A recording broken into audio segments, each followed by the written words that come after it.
What's going on, everybody? Good evening. Good evening. What's up, Queen? Good evening, everybody. Good evening.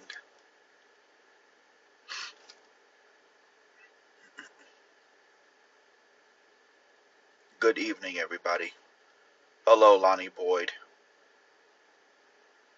Good evening. How are you guys feeling tonight?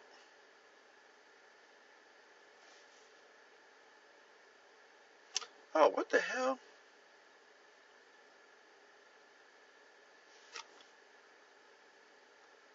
What's up, Giovanna Marcasia?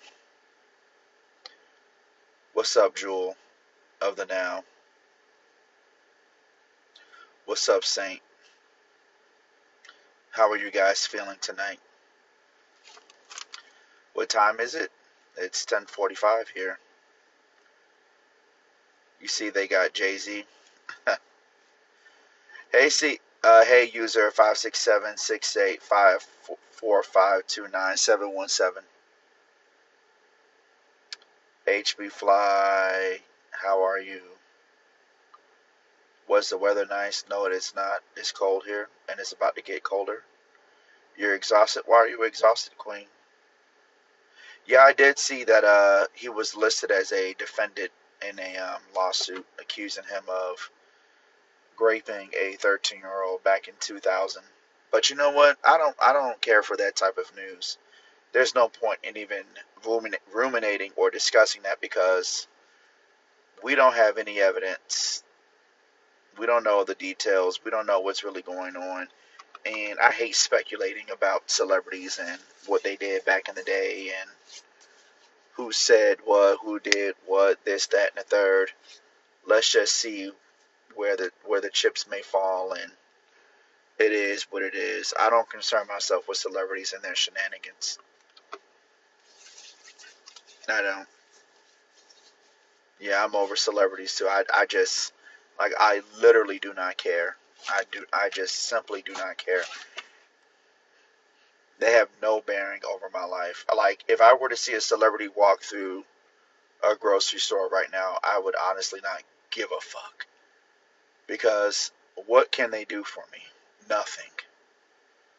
If anything, I'm doing something for them by buying their music and giving them attention. I don't give a fuck. I don't. No, I don't get up early anymore. I can't. Actually, I've been going to bed late. I've been going to bed like 2, 3, 4 o'clock in the morning. The other night, I went to bed at like 5 o'clock. I was like, I need to stop. That's ridiculous. It's hard waking up early though, because that 5 o'clock, 4 o'clock, 5 o'clock BS. I'm gonna be honest with you. A lot of self-help advice when it comes to that about waking up early, it's a bunch of bullshit. I did hear about what's happening in Syria, and to me, that's honestly more important than worrying about Jay-Z. Now, I almost anticipate that tomorrow my FYP is going to be crowded out with a whole bunch of nonsense from a whole bunch of yappers about what's happening with Jay-Z and what's going down with this whole lawsuit with him being named as a co-defendant along with Diddy with raping that 13-year-old girl. And it's mainly going to be a lot of niggas, of course. I almost anticipate this because niggas love them some celebrity gossip, celebrity worship. Um, but the truth is, people need to be thoroughly concerned about what's happening in Syria. I don't think people realize that the government in Syria falling apart like that is putting us one step closer to World War III. And I don't want to hear nobody say, "Oh, that's the reason why they're trying to pin this on Jay-Z because they're trying to distract us and blah." The black people, we ain't that important, okay? We not that important, okay? That's a whole different separate issue. What's happening in Syria is very alarming, very alarming. Something that you cannot look away from, okay? You guys got to understand something. For the last 15 years, But what control do we have over Syria? What does me knowing matter? Um, it matters in the sense that you probably should start preparing mentally and financially, and maybe even physically for war. It means that you probably need to start preparing financially for the possibility of economic fallout. There's no way in hell you think that Syria is about to be under the control of a government that is U.S. friendly, pro-Israel, pro pro Saudi Arabia, Islamic fascist jihadist rebels literally took over Damascus, and now they are in control of the country.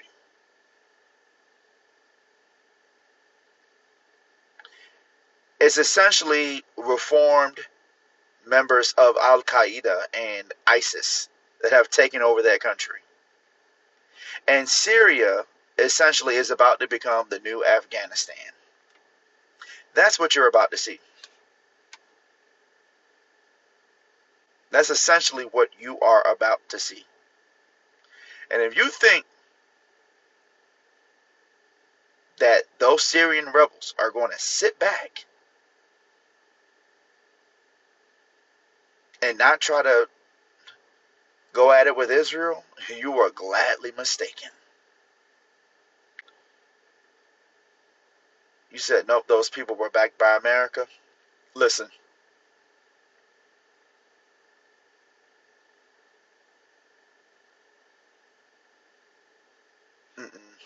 that's not how it works. That's not how it works. This is not 1987.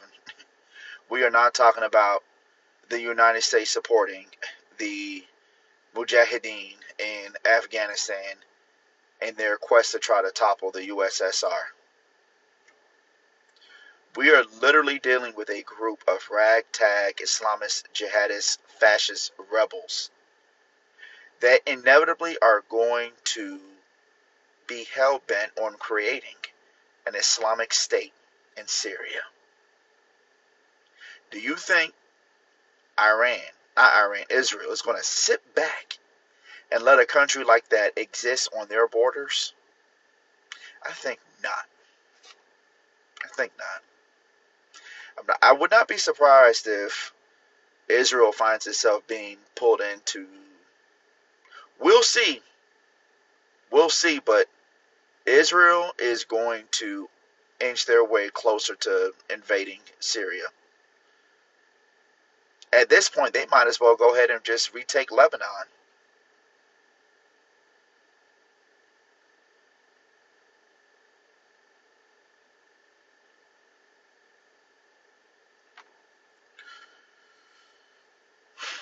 And here's the thing. You don't think those rebels have been in contact? Well, no, because the Iranians were supporting Bashar al-Assad.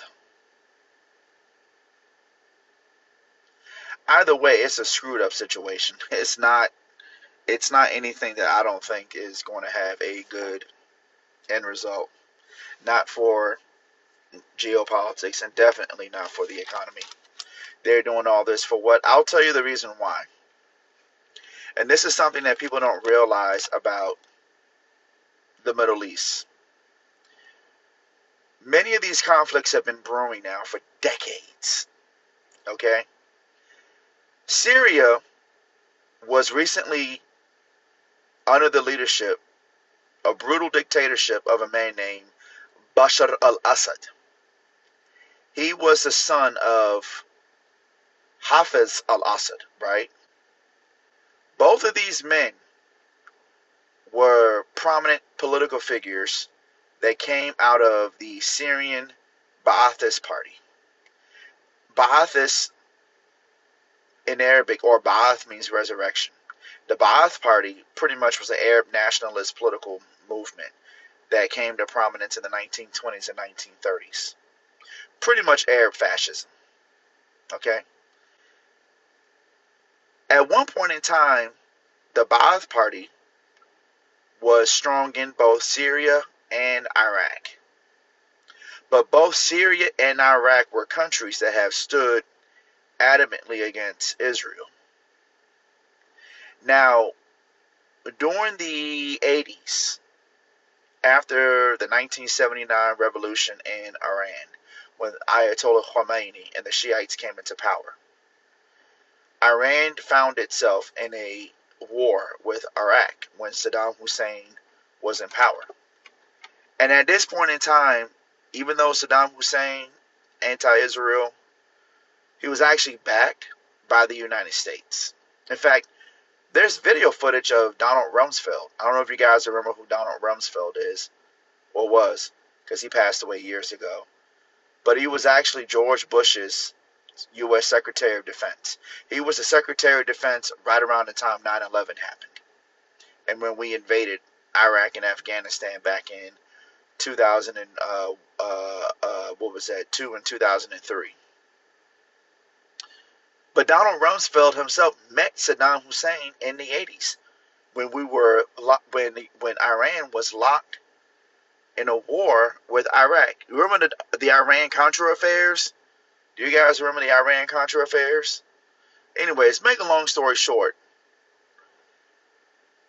Syria, after Saddam Hussein pretty much went from being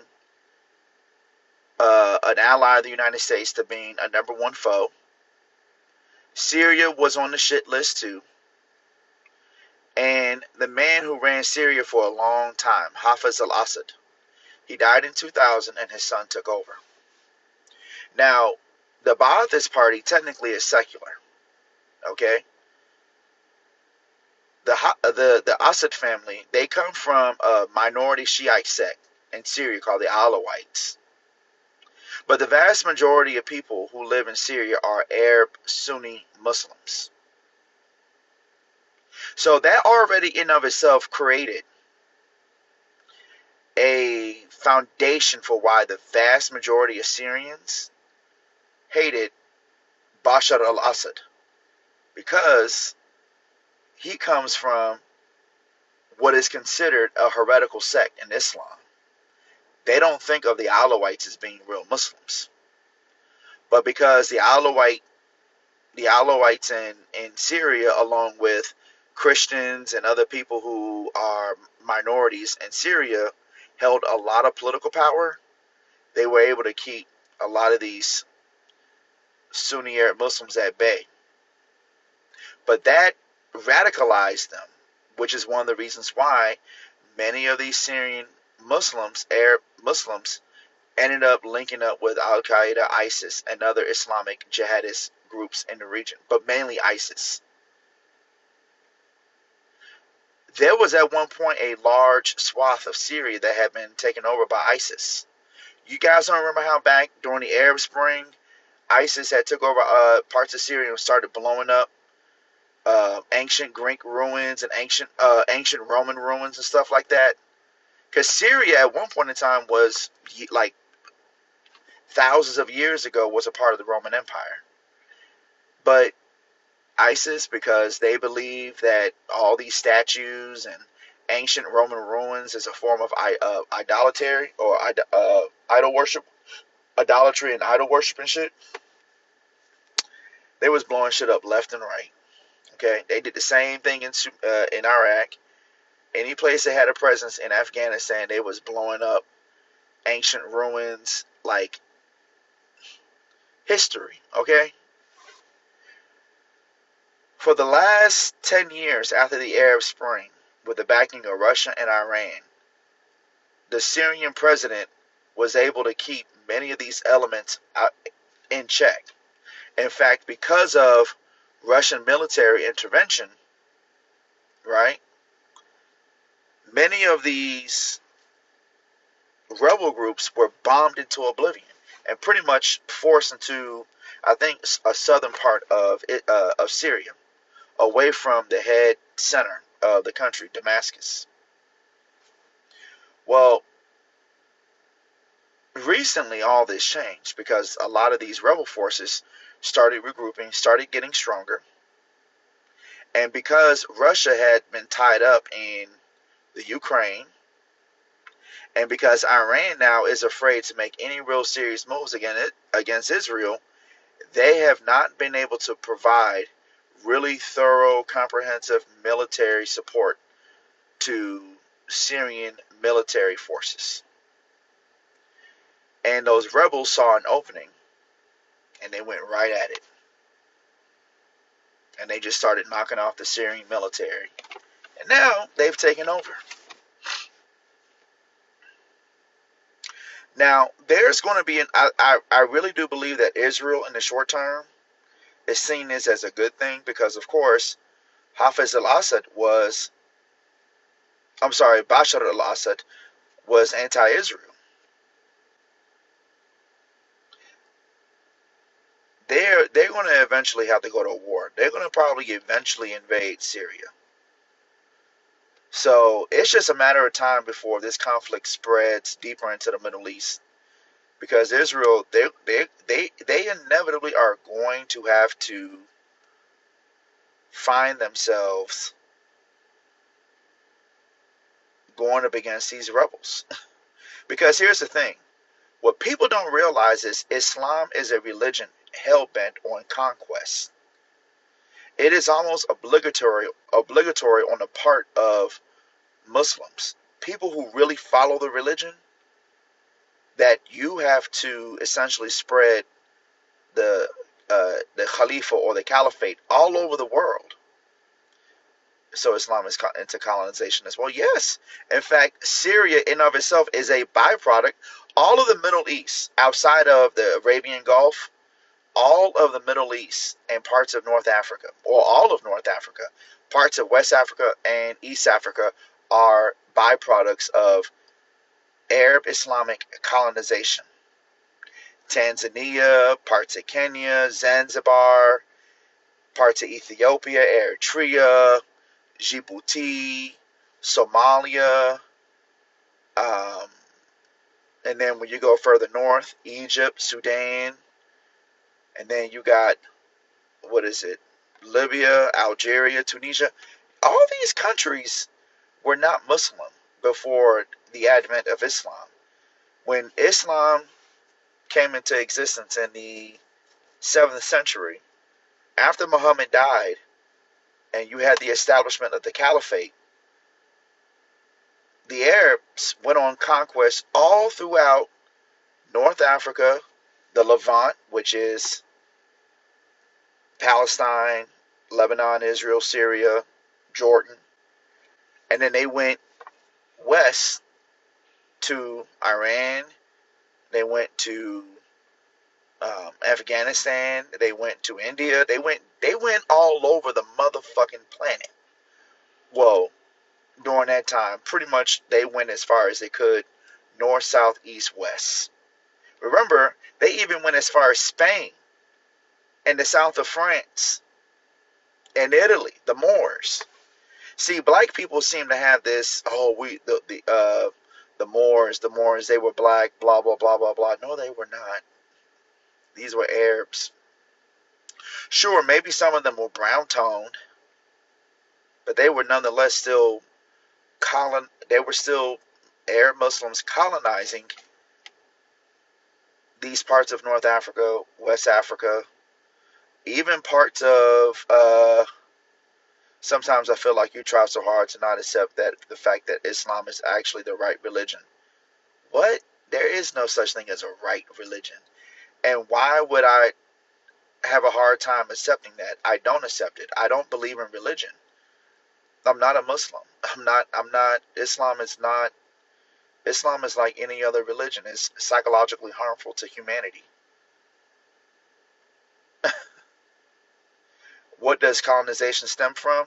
It's an innate religious tenet within Islam that you have to spread the deen or the faith.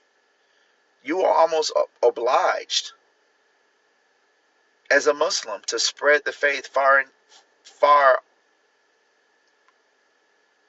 like near and far. You have to go all over the world with it. Now, here's the thing. In Islam, there is tolerance of people who are not Muslim, right? But in Islam, you're considered what they call Ahl Kitab, right? Ahl Kitab means in Arabic, people of the book.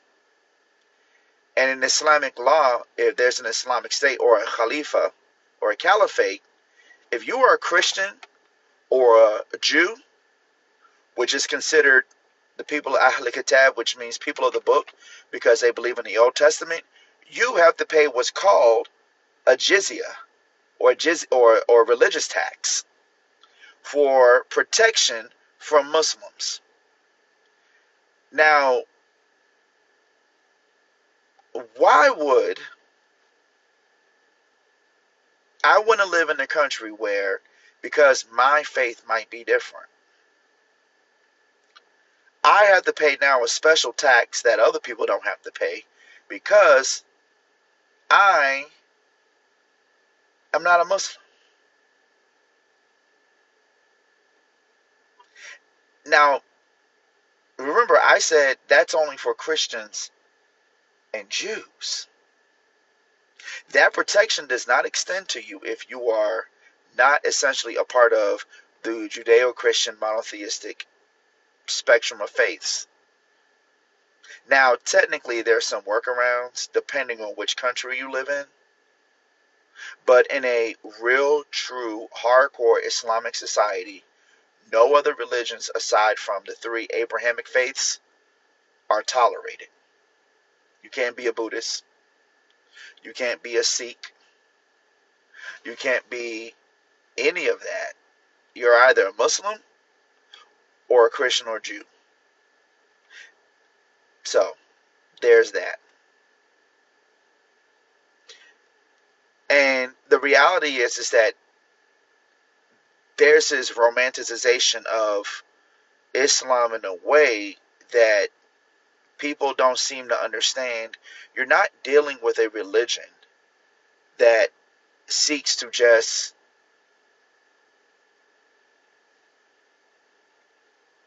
have you to come to the mosque every Friday and just pray. You pray 5 times a day. No. Everybody is getting this TikTokify social media version of the religion. Christianity is nothing like that. First of all, Christianity, you're not you even though historically speaking, Christianity, right, has you had the Crusades and you had, Roman Catholic, you know, colonization all throughout um see, and there we go. And then here's the thing. And then when you criticize the faith, you get called Islamophobic.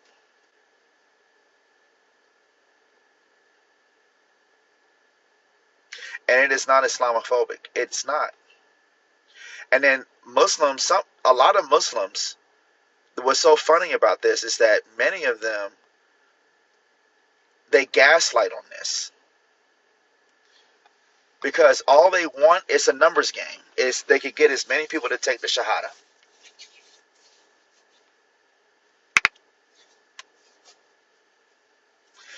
She's only here because more than likely she probably heard me talk about Islam and thought I was going to be up in here. And that's nothing. They love when they see black people spew this nonsense. They love that shit. They love it.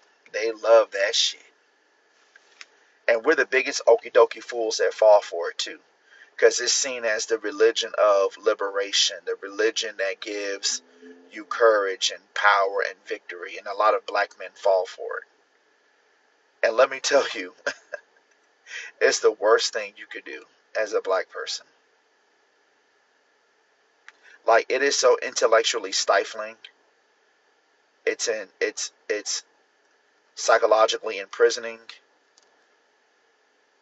It's it's just, yeah, it's black Americans romanticize Islam following the civil rights. Yeah, and you could thank Malcolm X and the Nation of Islam for that. My family is not Muslim. I was born and raised in a. Uh, I don't care if Muhammad Ali was a Muslim, but the hell they got to do that. Don't just because he was smart. He wasn't that smart if he belonged to organized religion like that.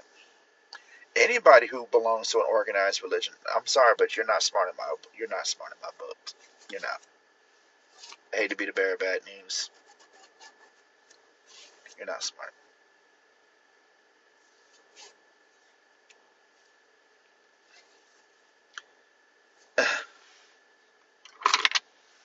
He just had a good mouthpiece, and he was a very athletic individual.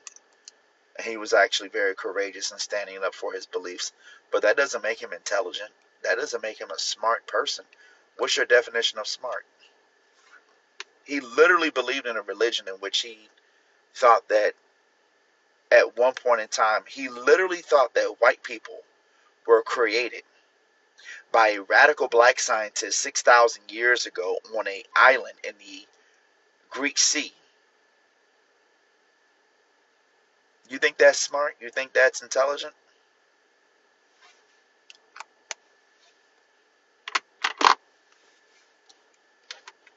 He literally believed, right, Yakub created them exactly. That's the most nonsensical belief listen, the Nation of Islam belief system, it is so insane. I did not delete those videos, by the way. I didn't delete them. Nation of Islam is not a great example of Islam. Well, I agree with you on that. It's not a good example because the Nation of Islam is not Orthodox Sunni Islam. The Nation of Islam is essentially a cult that has borrowed from different aspects of Islam and other religions. I don't have to do my research, dude. I have a whole entire degree in Middle Eastern studies and Islamic studies. I don't need you to school me. I'm schooling you.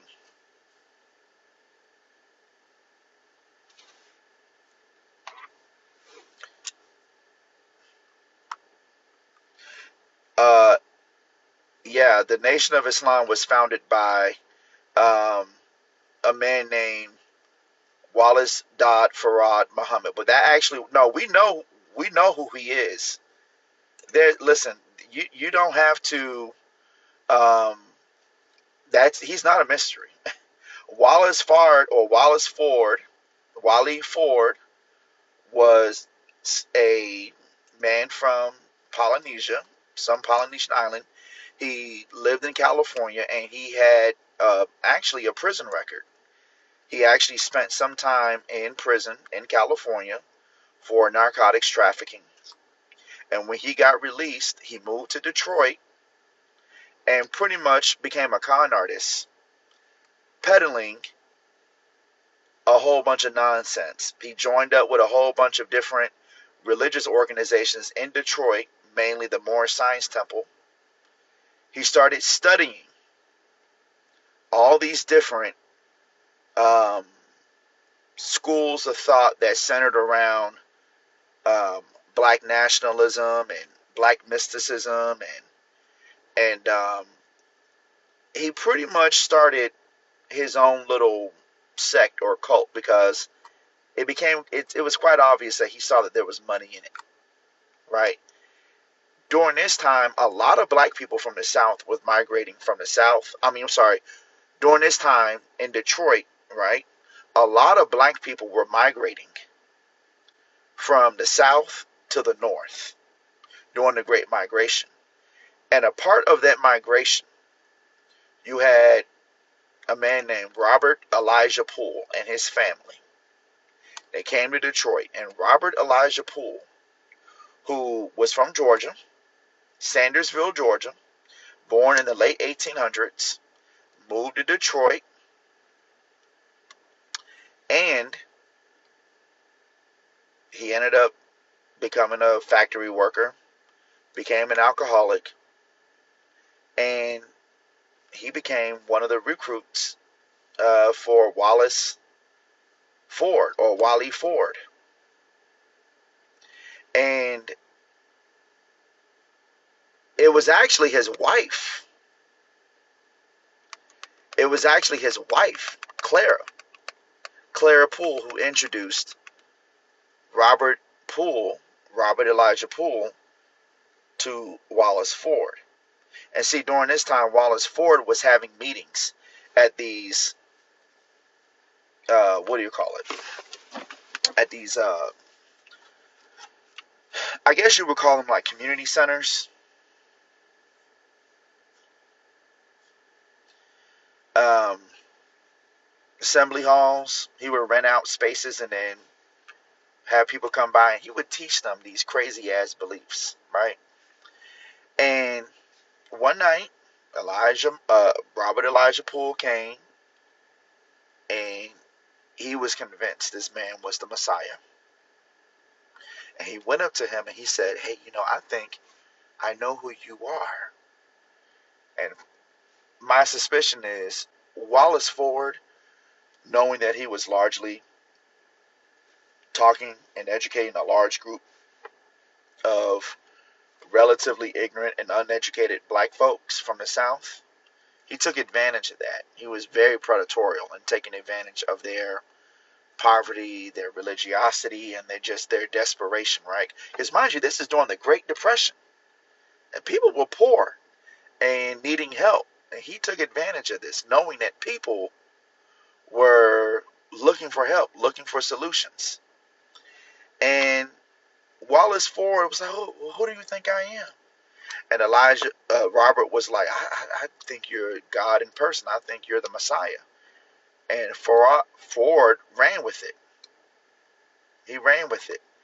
And essentially, this became the very beginnings of what is called the Nation of Islam, or the Lost Found. The actual full name of the Nation of Islam is the Lost Found Nation of Islam in the Wilderness of North America.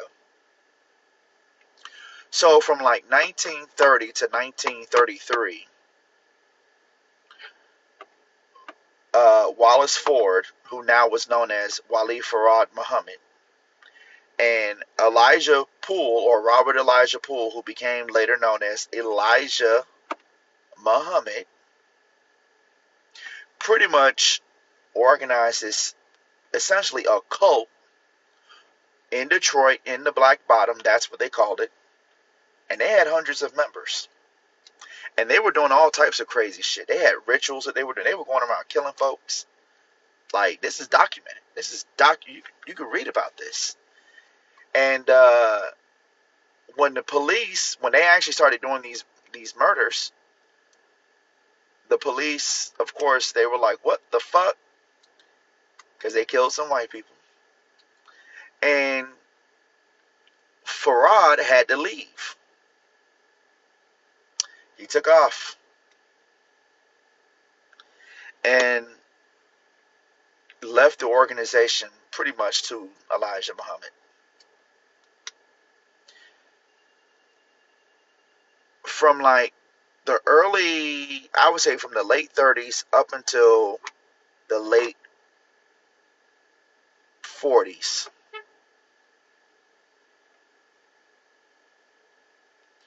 I would say actually the early 50s,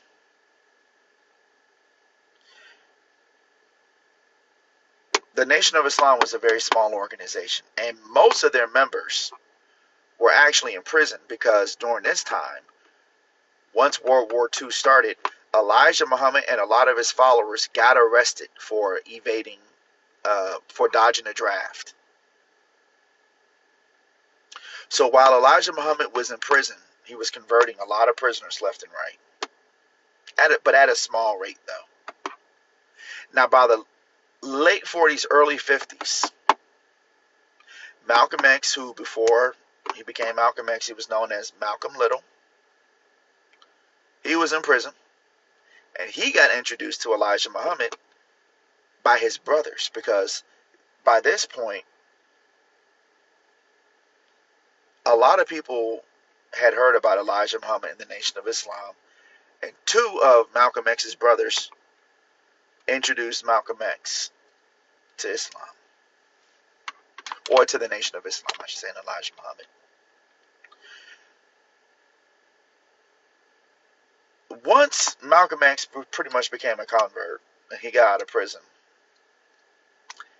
he became a diehard fanatic for the religion. And if it was not for him, that whole entire organization would have never taken off. Because essentially Malcolm X became highly educated while he was in prison, and then he became one of the most effective spokespeople for that organization. Because at this time, Elijah Muhammad, I mean, if you were to see him speak, you would not be convinced about, this man being a messenger of Allah and this, that, and the third. The man, now, don't get me wrong, he had an audience, but it was really Malcolm X who really blew the nation up. He literally took an organization that had less than 10,000 members, most of them living in Chicago during this time, Chicago and Detroit. But by this point, it was in Chicago. He literally blew it up from a group of around 1,000 members to like almost 150,000 members in a decade. What is my religion then? So I have 3 degrees. I have a master's in public policy and public administration, and then I have a bachelor's in advertising and bachelor's in Middle Eastern and Islamic studies from the University of Florida. But let me tell you,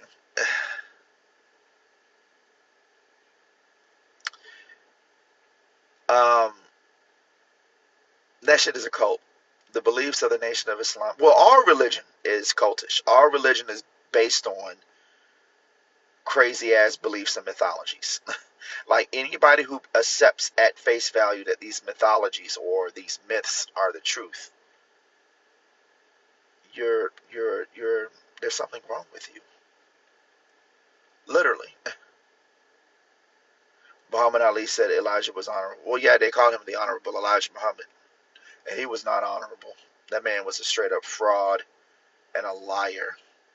He was literally using people and the resources that they were giving him to live lavishly and have sex with young women, and then doing a good job of hiding it.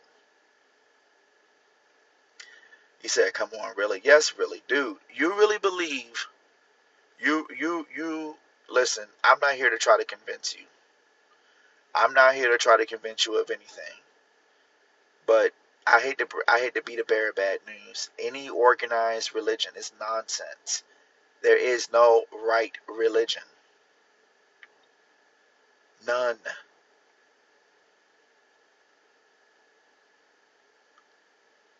It's all nonsense. Literally, you're not a dude. Oh, I'm sorry. All religions, they are man-made. I mean, it's not even religion that is necessarily man-made. Well, religion is man-made, but even the belief in God is a construct, is a literally a construct of man's imagination, just trying to explain why any of this reality exists.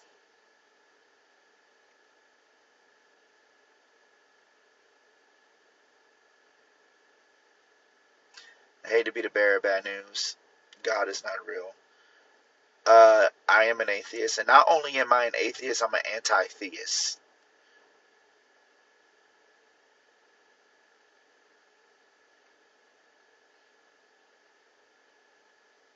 God existing is very harmful to humanity and to the psychology of man, or to man's psychology, to man's mind. I mean, it's horrible. I mean, no, it's not necessary. You should look into it again with a different viewpoint, more positive. Why do I need to look into it? I've looked into it. I've studied it for years. I used to go to the mosque. I used to go to a masjid. I used to pray. I used to believe in it. I don't need to believe in it. I don't need to go in with open heart. You just want me to be brainwashed into some bullshit. It's bullshit. You want to worship a God that, like, you believe in a God that says, I I am infinite and I am all knowing. I am infinite and I am all knowing. And I created you, human being, because I need you to worship me. I need the praise. Because if you do not pray to me, if you do not pray to me, then I'm going to send you to Jahannam.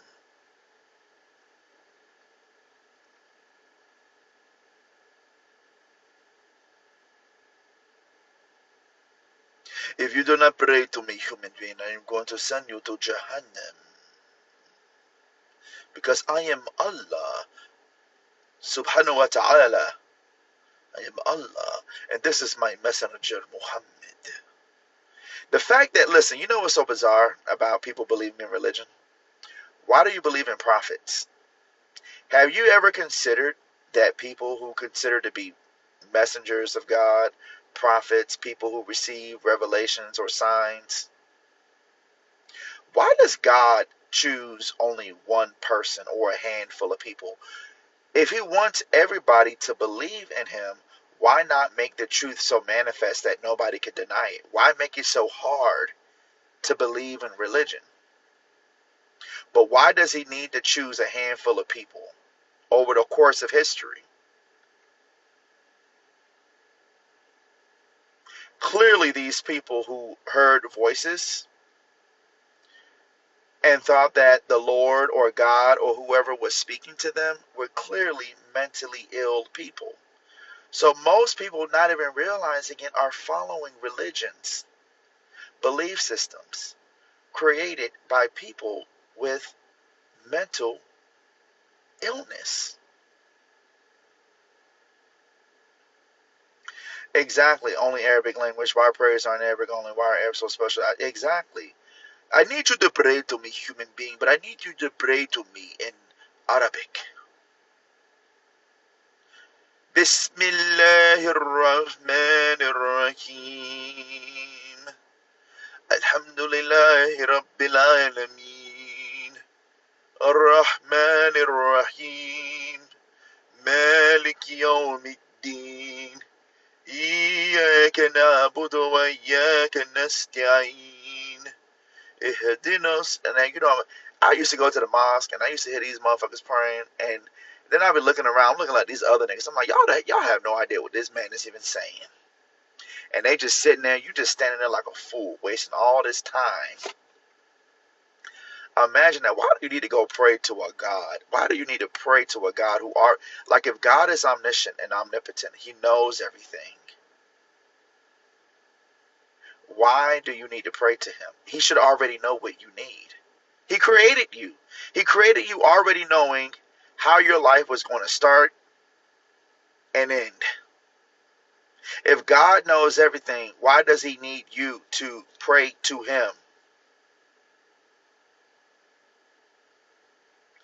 It makes no sense. None whatsoever. You should not need to have to pray. If I don't need to pray, if God already knows me, knows my heart, knows my intentions, he already know that I was going to do something wrong before I even knew it. God already knows that tomorrow, without me even knowing it, he already knows that tomorrow, I don't know it yet, but tomorrow I'm going to wake up and I'm going to go, I don't know, do something foul, commit a sin or whatever.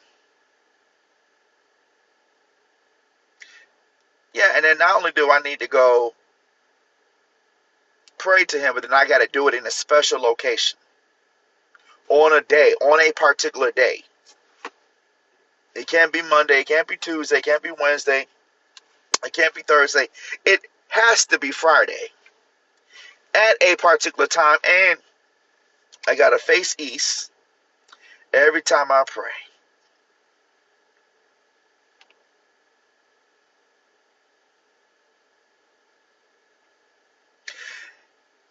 These motherfuckers literally pull out a compass to figure out which way is east to pray. So your God is like, you can only pray to me if you face east. That is the only way I accept your prayers. You must face the east. The east.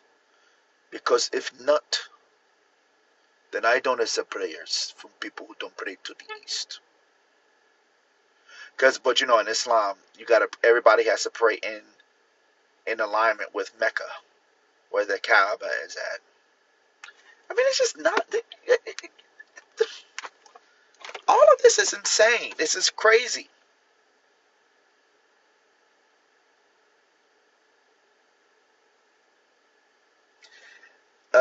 What's funny is if you read the Old Testament, it instructs people to face east before prayer. Also, I mean, it could be. I don't know, but clearly, if that's the case, that might be something that Muhammad copied. Not to mention, It doesn't make it better. I'm not here to say or suggest that Christianity is the right religion or Judaism, whatever. No, all of it is insane. It's literally psychosis wrapped up in mythology, and people have just been passing it down from generation to generation. 2,000 years from now, if human beings are still alive, highly doubtful, but if human beings are still around 2,000 years from now, people are going to look back and be like, damn, people really believe that? People really believed in this shit? So imagine you wasting your life believing in some shit that 2,000 years from now, ancient human beings in the future are going to be like, wow, these people were really bona fide crazy for believing in this shit. Just like how now we sit back and we read about the ancient Greeks, the ancient Romans, the ancient Persians, Native American societies, and their different beliefs. It's no different. The Greeks had all their gods and their beliefs. The ancient Egyptians had their gods and their beliefs.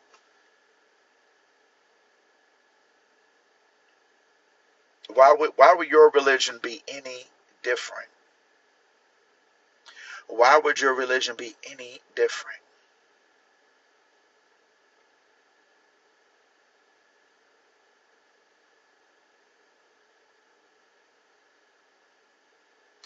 An episode of psychosis is impossible for it to trickle down this far.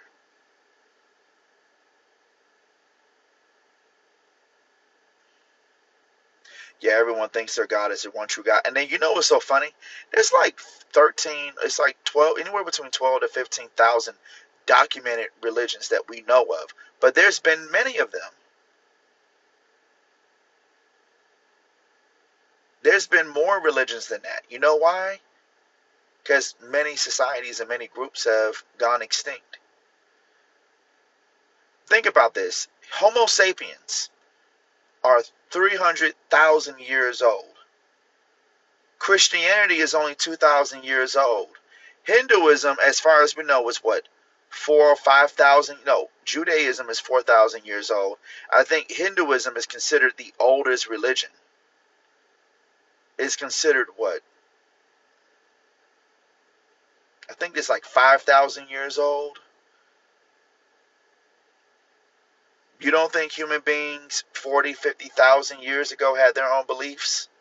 And we don't know anything about we don't know anything about the belief systems of people who lived 30, 40, 50,000 years ago, let alone 200,000 years ago. But we have an idea that they did believe in something because we have paintings on walls, artwork, sculptures, but we don't know. Bro just said it all because psychosis. Just take a minute for that to settle. It is psychosis. I mean, what do you want me to say? You literally believe that when you catch the Holy Ghost, that there's something communicating to you and you speak in tongues. That is psychosis. I just need you to go and get motherfucking educated. Go read some damn books instead of just sitting here thinking that, I don't know, people, I'm telling you, this shit is crazy when you think about it. It is so crazy. It is literally psychosis. People out here thinking that the Lord is talking to them. There are literally people out here walking around where the Lord talked to me. I woke up in the middle of the night and the Lord talked to me. No, man, sir, that was your inner monologue. Nobody was talking to you. I could promise you that.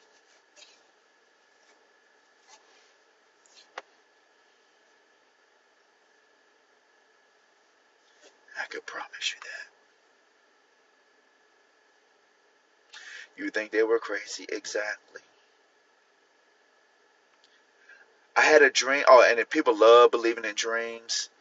And let me tell you what happens when people start deconstructing from religion. Have you told your parents that you're not a believer? What they say? Oh, I don't talk to my parents about religion. Can we get a book recommendation list? What kind of books do you want me to recommend? I'll tell you. How's the job treating you, by the way, A? I'll tell you though that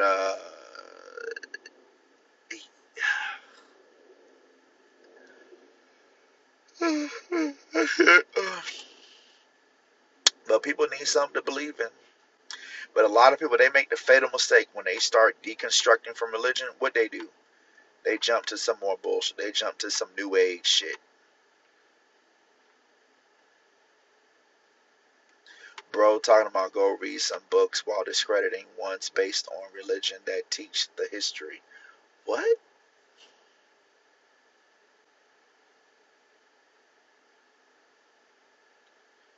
the fuck are you talking about?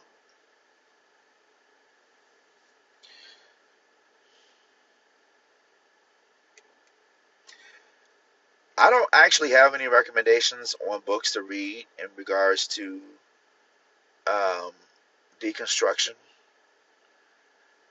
Me personally speaking, I'm into science, neuroscience, the neuroscience of religion, why people believe the way they believe. And let me tell you, when you start reading about the brain, the evolution of the brain, the human brain, and why we believe and or why we think certain things, it ruins the whole entire human experience. Because you realize that everything you do, everything you think, everything that you just think of, it's all because of brain structure. Like your whole entire life experience is literally being filtered in through your own unique brain structure. Like it's creating an interpretation of reality that if all it takes is for you to have one like um what do you call it, like a traumatic brain injury, and it could totally alter your perception of reality. Like you could literally go from being a uh, uh, a normal happy person to being a violent, aggressive person who likes to just watch cartoons. And do you remember the day you left Islam? I can tell you, no, not really. I didn't necessarily leave. It just didn't happen one day. I just, I stopped believing in it decades ago, though. This was back in college. I was only really flirting with it, to be honest with you. I never was a full hardcore believer. No, I never was a full hardcore believer. What I really ended up gravitating toward was the Nation of Islam. But even with that, after a while, as I got older, I realized, yeah, nah. I'll tell you what really did it for me for the Nation of Islam was because I never really believed in those crazy ass beliefs, anyways. I was only more so in it because I just like the discipline and organization of the Nation of Islam, the FOI, their structure, but the belief system in of itself, I always knew it was crazy. And I just was always fascinated by Louis Farrakhan's charisma and his oratorical abilities and stuff like that. But as far as like actually believing in the myth of Yaqub and the mother plane and all that other stuff, I never believed in that shit. I never believed in that stuff. That shit to me was like comic. It's like a comic book. Like literally, like literally reading some damn J.R.R. Tolkien or some damn J.K. Rowling type shit. I don't believe in that shit. I never believed in that. Yeah, Farad Muhammad in the wheel. Like these niggas literally believe that in the early 1900s, some black scientists in Japan. Stop right there. Black scientists in Japan in the early 1900s. Red flag. These secret black scientists in Japan created a UFO that took flight. And then this wheel, this mother plane, as they call it, contained 1,500 bombing planes on it that essentially have, they're piloted by these baby angels. And one day, the mother plane is going to descend with these baby planes on America and Europe and drop bombs into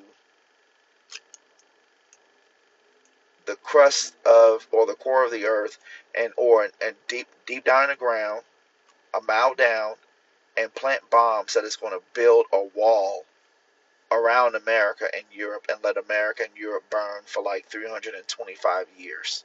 Like the number is so specific. It's like, it's clear. I'm like, Elijah Muhammad was clearly in a psychotic trance when he came up with this shit. And people, they just be believing this shit. I'm just like, I mean, even the Quran itself, even the idea that Muhammad went to a cave, prayed and fasted, and then the angel Gabriel just appeared to him and started. Clearly, he was having psychotic trances. This is essentially what happened. He was just going into a psychotic trance, and then he would have these hallucinations, and then go back home, and then have people record them down for him. But they were convinced of it because, again, we're dealing with ancient people. Nowadays, if I went out to a retreat and came back and told my wife, "Oh my God, I saw this angelic being, and I need you to help me write down what these revelations," my wife gonna look at me like, "Nigga, do I need to call them people? Do I need to call the paramedics and have them come and evaluate you to determine whether or not we need to put you in a 3-day psychiatric hold? Baker Act your ass."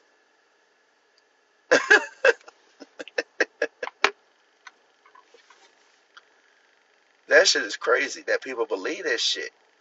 And the older I get, the more I'm like, how does this shit still exist? How are these institutions still around? How did Elijah Muhammad sell that big BS to all those people? It's charisma. It's brainwashing, just like any other religion. But I'm convinced that what happens is people have a tendency to downplay those beliefs because they offer something else. See, with the Nation of Islam, it was about black empowerment. Because Elijah Muhammad wasn't just talking about religion. He also had a whole entire economic program. It was called the 10-point plan or the 10-point program, I believe. And they really were, you know, looking for just it just it was just a militant organization.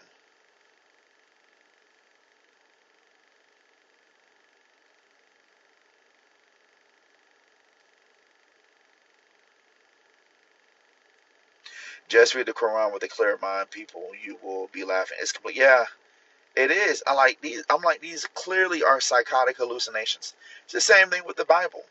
And then here's the thing.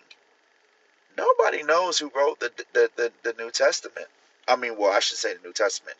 The 4 Gospels of the New Testament. Like, they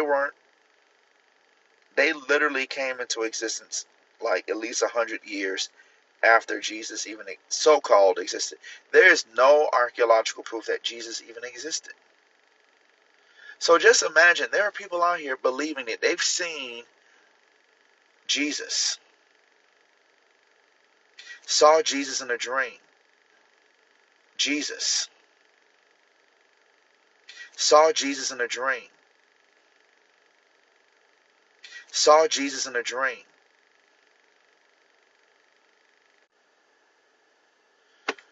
Sorry about that, guys. Damn, I was just yapping and yapping and yapping and yapping. I lost my internet connection. This is the thing about Chicago. It's this motherfucking weather. Because we're about to get, the storm is moving in. Every time we get like really bad visibility with clouds and shit, the signal with T-Mobile, it goes out in the western suburbs of Chicago. But oh, it happens in New York City too. Yeah, it's so crazy. Oh, thank you so much, A.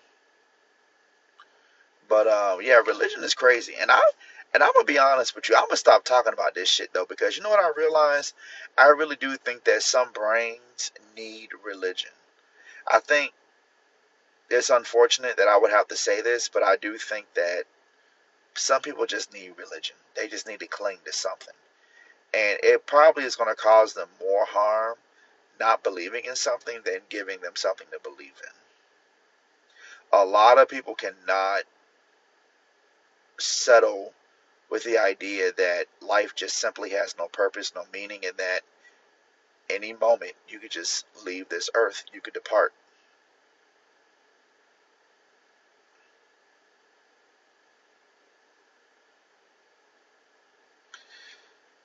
I know, it's so crazy. It's crazy without religion. Some people wouldn't even function without it. You know what I really think it is? I think a lot of people don't want to accept the fact that, like, this is it. Do you think you can also serve some people not to believe? Um, yeah, it can. I think it could serve a lot of people because it'll compel you to go out there and just live your life.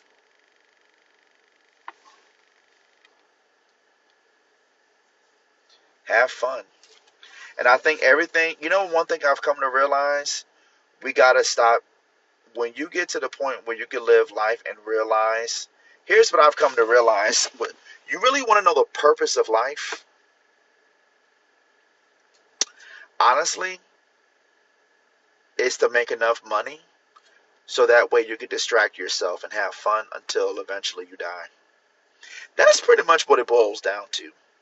Is to get to a point where you can make as much money as you can so that way you can distract yourself.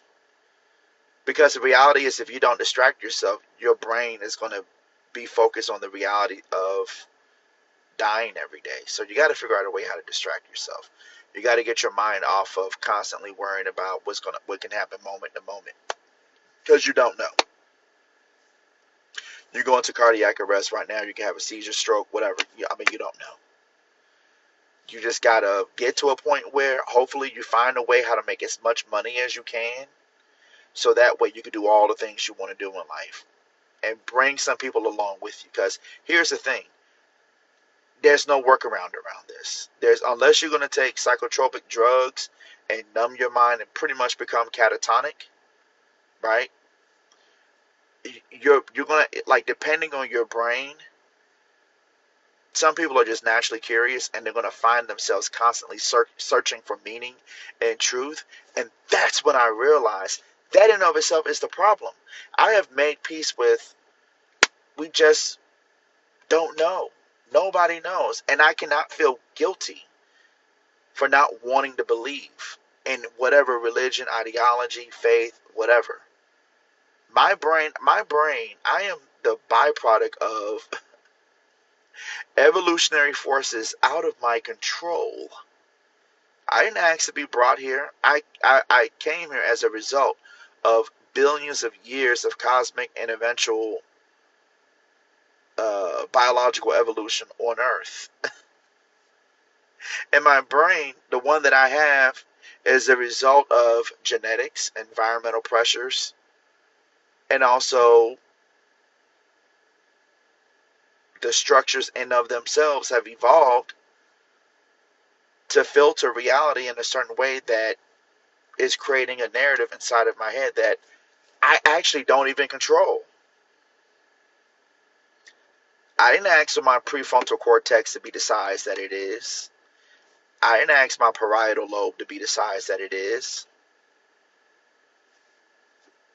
We don't have a control. We don't have control over a lot of shit in terms of like just like I didn't ask for my skin to be brown. I did not ask for my prefrontal cortex to be a certain size or for certain regions of my brain to be the way that it is. That's just a deck of cards that I was handed. Right. That being said, how can I? How can somebody guilt me because I don't believe that we have enough evidence, which we don't, that there's anything out there other than the fact that we just live in a this just physical structure of the universe that got subatomic particles that form into matter, matter into gases, gases formed galaxies and planets, star systems that eventually made planets. Then, with the right set of conditions over time, certain gases or certain chemicals that existed on Earth's surface formed the very precursors of building blocks of life through millions of years of small genetic changes and mutations. Those building blocks turned into small single cell organisms, and then they got bigger and larger over time because of, again, environmental pressures, genetic mutations. People say, oh, evolution is a theory. We see evolution every day. Look at viruses. COVID is a good example that evolution is real.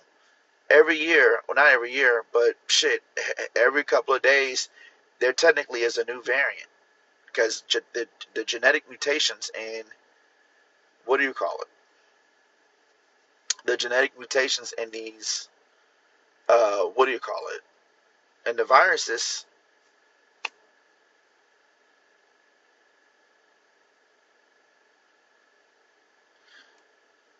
they spawn left and right, and they spawn new variants.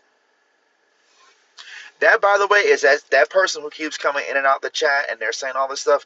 It's the same person, and this person has been harassing me and stalking me since the very beginning. And then they keep making TikTok account after TikTok account after TikTok account. And then at a certain point, it just goes. And this is something else too. Why? And I'm not. And that's probably him again with another TikTok account. But it's so sad because it's like, dude, right? It's giving mentally ill. Nobody is going to give you attention. Nobody cares. Like, nobody cares. Quite honestly, your life sucks. If you are that pressed to be in a chat, just trolling in that manner, who cares?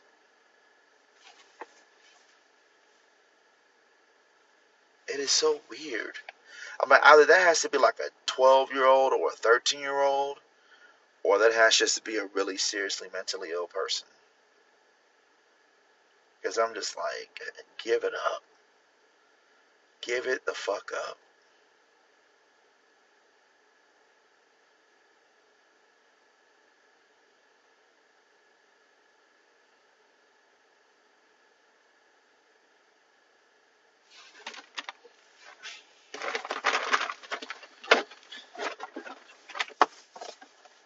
But anyways,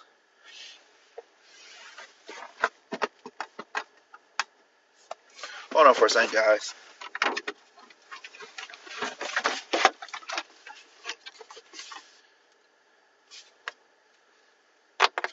People hate being rejected.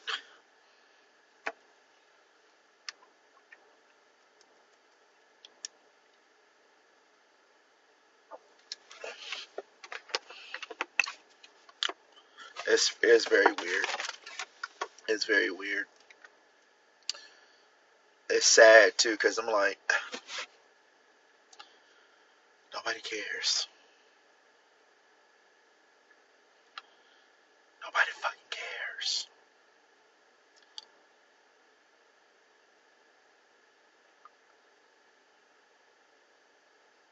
I was just thinking today, though, how, man, let me tell you guys something. You got to live your life. And I know that sounds so cliche, but you got to figure out a way how to have fun every day and live life. And,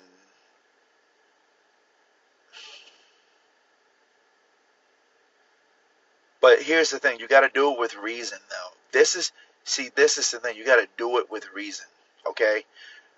When I say live life, what I mean is don't be impulsive, though. Don't be out here making reckless decisions.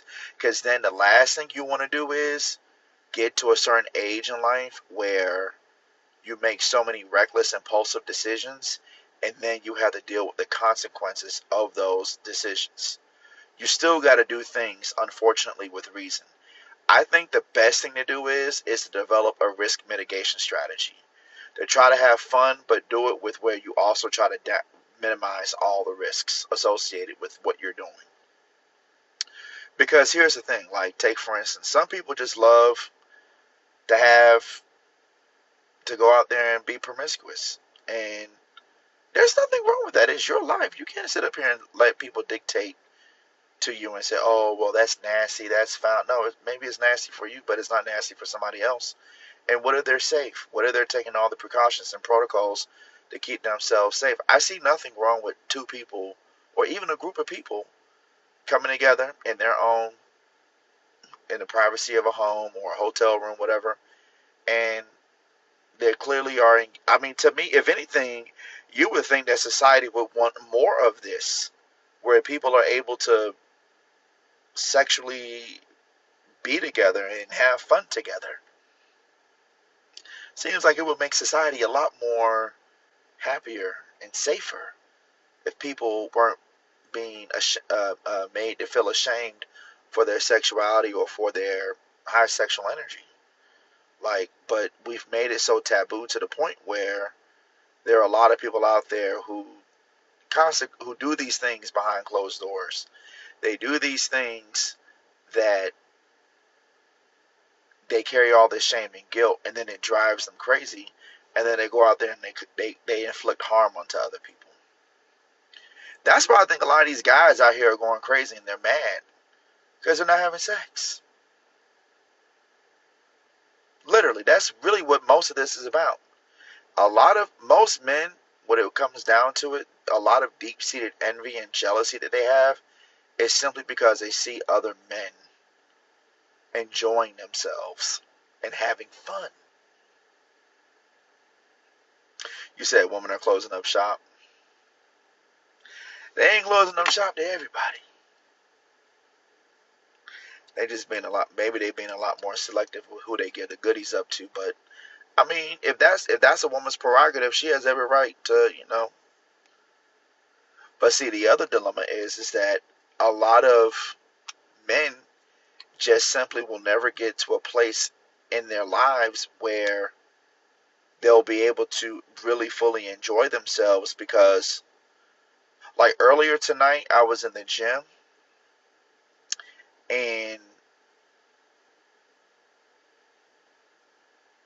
as I was shaving my head, I saw this bigger Asian guy. He was naked and he was getting dressed. And I wasn't, I couldn't help but to look because, I mean, he was right there in the mirror, right naked. He was severely morbidly obese, right?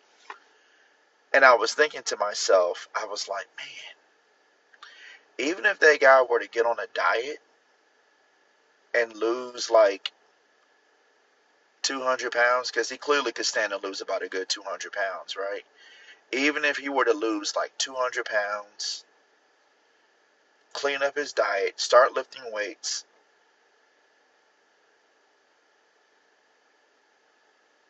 he'll never look like a supermodel Won't make his dick bigger. Won't change his face card. So he'll have real like and but here's the thing. Maybe he just might be content with getting whatever attention he get from the opposite sex, right? But imagine if he's the type of guy that wants to be like a supermodel or get the attention of a supermodel. I mean, yeah, he would have to get surgeries, but here's the thing: even surgeries have limitations, man. All surgery is not an end all fix all. Like some men, literally, and I'm not trying to be funny. Like you can't fix. Like surgery can only fix so much. If you there's some people who just are not going to ever be attractive. They just have, yeah, you can't change bone structure, eye shape. There's just certain things you cannot change. Some people are just, the main contribution to your look is your nose and hair. You can have surgery for both. No, eye shape plays a huge role. Eye shape, um, the head, the shape of your head. Like there's some people out there. I knew a dude. He had a funny shaped ass head. His shit was just really weird and lopsided. And I'm telling you, you can't fix this. These aren't these. Now, am I saying that you'll never be able to get attention from the opposite sex? No, but you probably won't get the most attractive woman in the room. Like all these factors play. And listen, I know people say, "Oh, this sounds like black pill ideology," and a lot of people try to downplay it. But let me tell you, a lot of people gaslight on this very issue. They do. Everybody cannot be objectively beautiful, and I do think that beauty is not in the eye of the beholder. They're not. Some people are going to be born with a set of features that will probably put them at a social disadvantage because they just don't look good.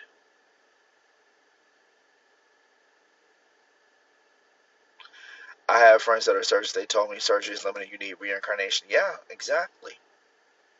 Same thing even for guys who were born with a small willy. Let me tell you, I remember years ago, I was in a gym. This was on a LA Fitness on the south side of Chicago. And at the time, I was living in Hyde Park, which is a neighborhood where the University of Chicago was at. So there are a lot of white people that live there. And I remember one day I was in the gym, and it was this white boy who came in. He was kind of, kind of weird looking and whatnot. But I remember, again, being in the bathroom. He was taking the shower, right? But the showers were open, okay? And I listen. I'm nosy. I be looking at men's packages. Okay, I just need to see what nature has done for other men. And it's so crazy because the one thing about male genitalia, that shit be coming in like all different shapes and sizes. And I'll be like, some people, you'll be like, God damn, that white boy got a whole schlong. That motherfucker got a schlong, right? Or sometimes you see these dudes and they be having the pigs in a blanket. I'm like, no. Mm-mm. I'm so glad my parents got me circumcised. Because ain't nobody pulling no skin back. I don't want no motherfucking smegma. But anyways, but this particular white boy, I have seen little one. Most men are not, you're not going to be hanging. Like there's growers and showers, right? Most men are probably growers, okay? But this particular white boy, this was years ago. He ain't this one no motherfucking grower. This motherfucker had a rabbit penis. Okay? His shit looked like he literally had a micro penis.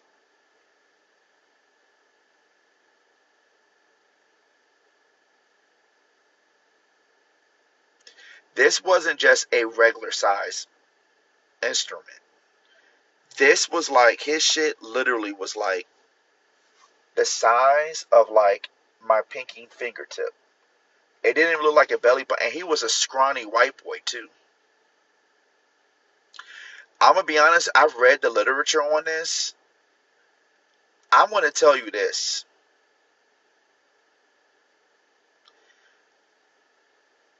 Parents who have fat kids, especially fat sons, they need to be locked the fuck up because they are inadvertently potentially harming their son's ability to max out on the growth of their penis. Because check this out, okay? And I'm gonna eventually get back to the white boy with his micro penis.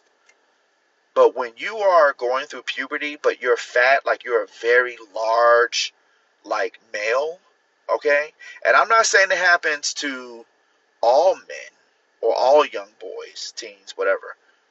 But when you are very large and you're carrying an excessive amount of body fat or adiposity, okay, you're producing a high amount of estrogen. Any little amount of testosterone that your body is producing, and mind you, when you're going through puberty, you're producing a high amount of it. But imagine you're a 300 or even a 400-pound teen, a male teen. Most of that estrogen is getting converted into, most of that testosterone is getting converted into estrogen. And it's not doing its job to really help maximize on the growth of that area down there. So even if those kids 5, 6, 7 years later lose all that weight, by the time they get out of puberty, it would have not done anything for them. Like they would have not gotten the full growth down there because their testosterone, they never reached optimal testosterone levels as a teenager, and you can't grow that. Now, there are some studies suggesting that TRT can actually help improve that in men with what they call hypogonadism.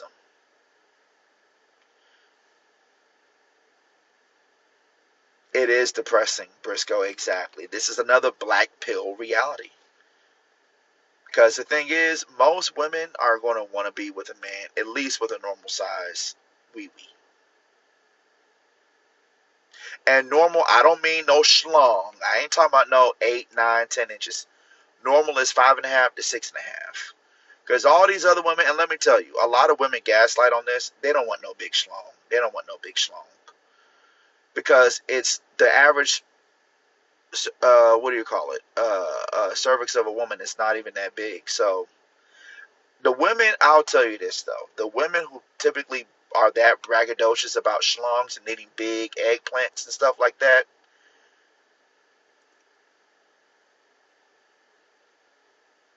is usually bigger women.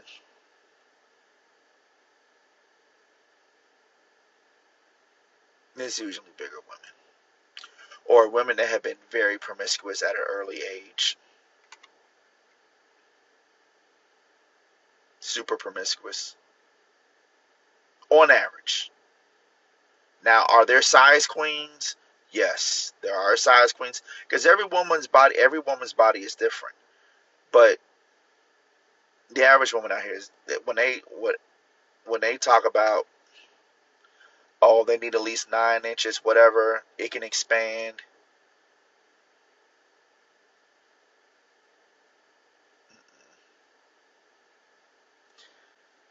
Because you hear women go, I need at least 9. And I'm like, bitch, pull out a ruler and look at how long 9 inches is. You're talking about putting a ruler. You do not want that. I'm telling you, having, it is very, I'll tell you who also likes them big eggplants. It's those gay guys. Damn, bro, you on here talking about women's bodies. You seem insecure right now, my guy. What do you came in at the tail end of the conversation. Why do you all do this? Why do you all come in on the tail end of conversations and already start making all of these statements as if you've been here from the very beginning? You have no idea what I'm talking about, but you come in here with your small pea-sized brain IQ already looking to just say something nasty because you just want to judge. How about this? Worry about your life. Worry about your basic, boring, miserable. They were wasting times on my lives, mass reporting me. Yeah, and they just do this to everybody. Like, they do this to everybody as if they're trying to, like, it's a game to them. Like, you have to be a very pathetic, pitiful person. Like, it is just so crazy when you really think about it. It's like, your life sucks that bad? Your life really sucks that bad?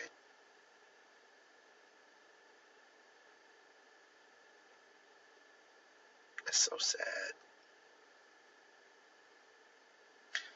It's so sad. It's like,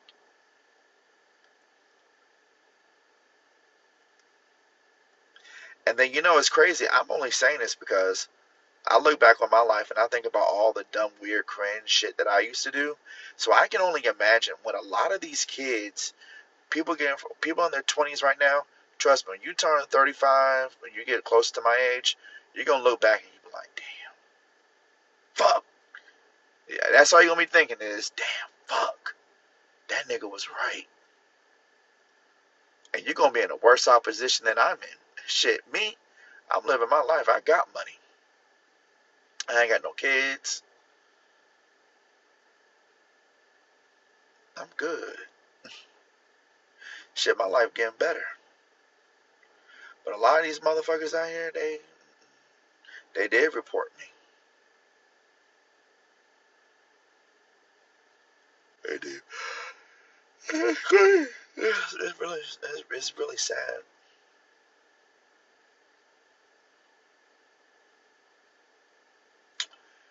It's really sad.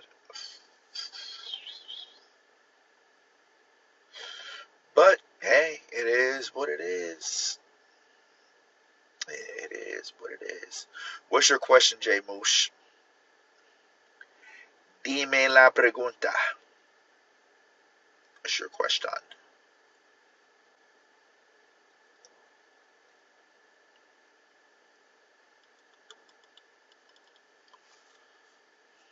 And then their sense of humor, by the way, like one thing I've come to realize, and I mean, I look back on this shit and I just realized, like, wow, like I can't believe I was doing the same shit too. Like, Gen Z males have like the most cringe form of humor ever. Like, they literally think that making fun of people is like it's humor. As a freshman at a PWI, how do I get more girls if I was voted class president? I know it sounds cringe, but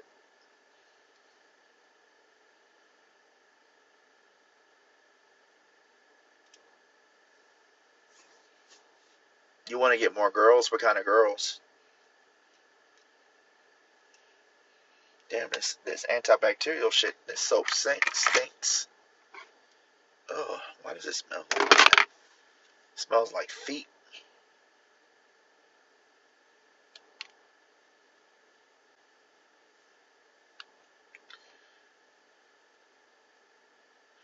I can tell you right now, man. Listen, I'm gonna be honest with you.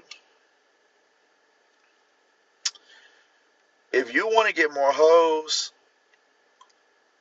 if you're trying to get more women, you trying to get more hoes. First and foremost, you got to work on your physical appearance. That's the number one thing. If you are trying to get, if you're like in a college, right? And let's say this is how I would play it. Let me tell you what I would do, okay? Let's start there. This is what I would do if I was in college, okay? This is what I would do. Are you fat or skinny? I want to assume based off your profile pic, somebody blocked me and then they reported my live and then I had to appeal it. But they yeah. Anyways, if I was fat, I would lose all my weight. I would get that weight off of me ASAP. Okay. Now, once I get that weight off of me ASAP, okay,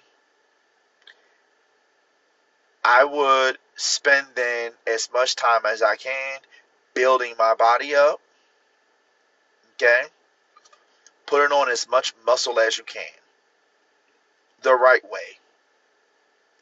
High protein intake, good carbs, creatine, protein powder, L-citrulline, build up that body.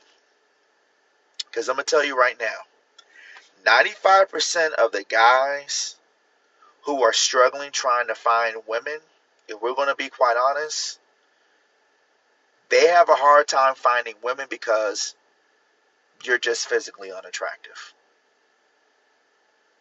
There's just no other way to put it. No other way to put it. The dude, Fit and Fearless, I think that's his name, the YouTuber. He always has men coming on his, young guys coming on his platform asking, how do I get more? First thing he asks them, let me see your shirt. Take your shit off. Let me see your body. And without fail, 95% of these guys are fat, out of shape, got titties.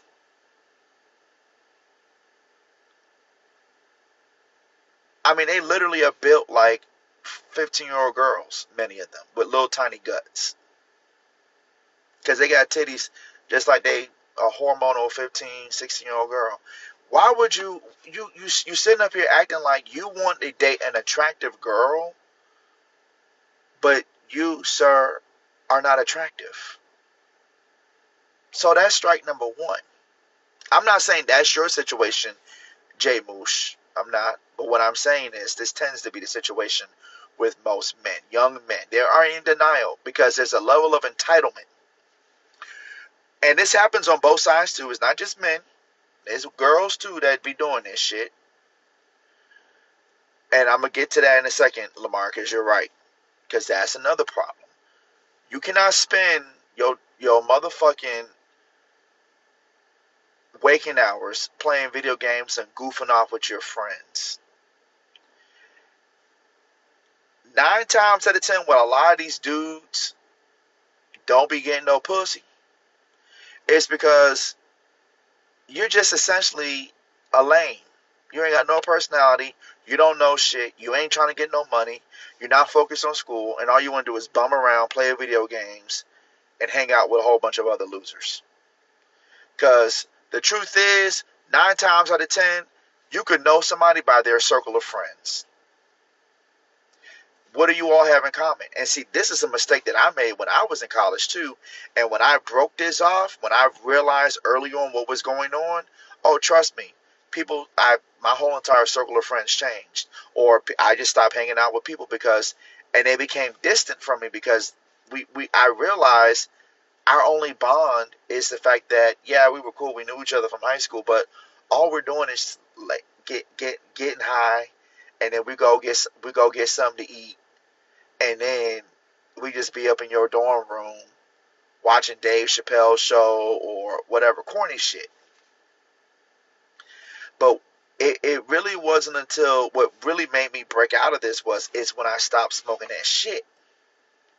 And once I stopped smoking that shit, and then I joined the business attorney, I started getting real serious. Okay, I'm telling you, yo, my whole entire everything about me changed. I started dressing better.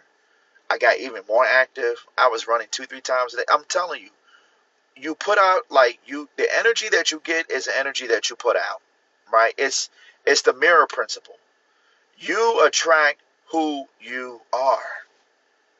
You don't attract what you think. You attract who you are. Okay. And I really wish somebody really broke this shit down to me because I had to figure this all out on my own.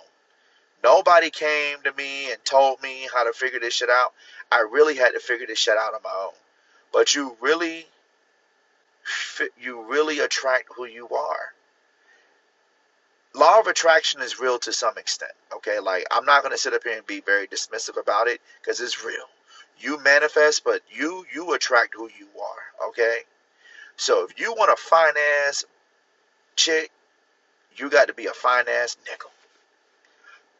More than likely. I'm not saying there are exceptions to the rule, of course, but why would you expect to attract a whole bunch of fine ass women and you're not a fine ass man? And you know when you look good. Because that's another thing that a lot of people are in denial about. You know when you ugly as fuck. You know when you are fat. You know when you are not dressing the best. You know when you're not keeping up with your hygiene. Okay? So that's number one. And here's another mistake that a lot of men make. Because I used to do this shit too. You cannot overcompensate looks with intelligence and humor. At the end of the day, women are just as primal as men. Women don't give a fuck about, I mean, granted, yeah, you can have a sense of humor, whatever, but when you're fat or largely unattractive, it's either going to make you seem kind of creepy or you're just a joke. You're just goofy. And you get friend zoned. Exactly. You're going to get straight up friend zoned. Okay? Fat guys always swear they could, exactly, Saint. They always, a lot of fat guys just don't never come to this until it's too late, but they always think they could swoon a woman with personality, humor, charm, and money. And then you know what ends up happening in all these relationships where women get with fat guys? They end up sneaking off with other men. Or they check out. Because let me tell you, those women are only with those men for one or two reasons.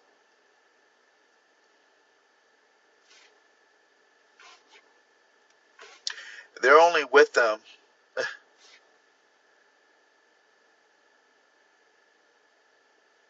How is TikTok is saying I'm talking about drugs? This shit is so ridiculous. It's not even funny. They're only with them for one or two reasons. They're only with them because, well, no, I think it's because I made mention of it earlier. They're really only with them for just their money or clout. You're not going to ever see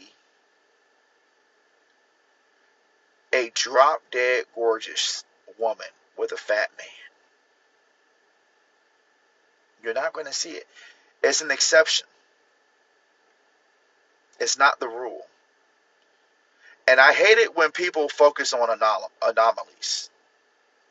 Like, okay, sure, there was one or two fat guys you knew in the neighborhood or in the hood who they got all the bitches, right? 9 times out of 10, those dudes are probably dope boys, rappers. Like they had money and clout, influence. Other than that, no regular ass fat dude is getting with a drop dead, gorgeous, petite woman. Straight up. They're not. She don't want to be with, she don't want to get crushed. And then let me tell you, when you get older and you get married to somebody who's that big, skinny men love big women. Asterisk skinny black men. And listen, I'm not trying to be funny when I tell you this. If you're a bigger woman, and especially if you're a bigger black woman, if you're attracting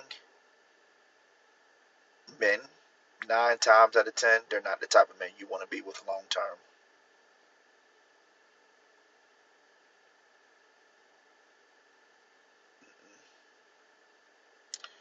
It's not going to work out. That is a horrible. Honestly, bigger people should focus on getting healthy first. You really want to get as healthy as you can. Life happens. Yes, it sucks. Life happens. But the reality is find and get in a relationship with yourself first. You need to really, a part of loving yourself is self-care and taking care of your health and instilling healthy habits, healthy, sustainable habits. Because let me tell you, you see this all the time.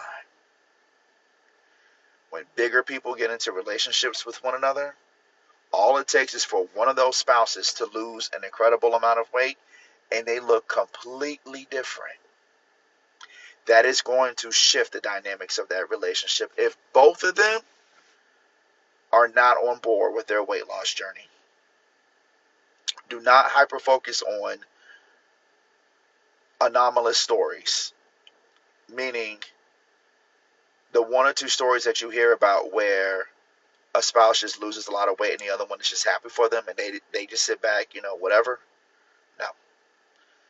In any dead bedroom situation you read about, or any situation about, when you read about divorces and stuff like this, anytime there's a situation where there's a man who's with a woman and she gains a lot of weight during that relationship, that man is about ready to blow his brains out. It happens like clockwork all the fucking time. And men get gaslit into thinking, well, this is life. This is life. You just got to deal with it. My body changed because of kids or because of this or because of that. And he's just like, you're a completely different individual. I didn't marry you and think that 10 years later you'd go from being 160 pounds to being 400 pounds. That's grounds for divorce, to be honest with you. Do you look big? I don't know. Shit. I mean, here's the thing. It's not a matter of what you look like. It's a matter of how big are you? How big are you?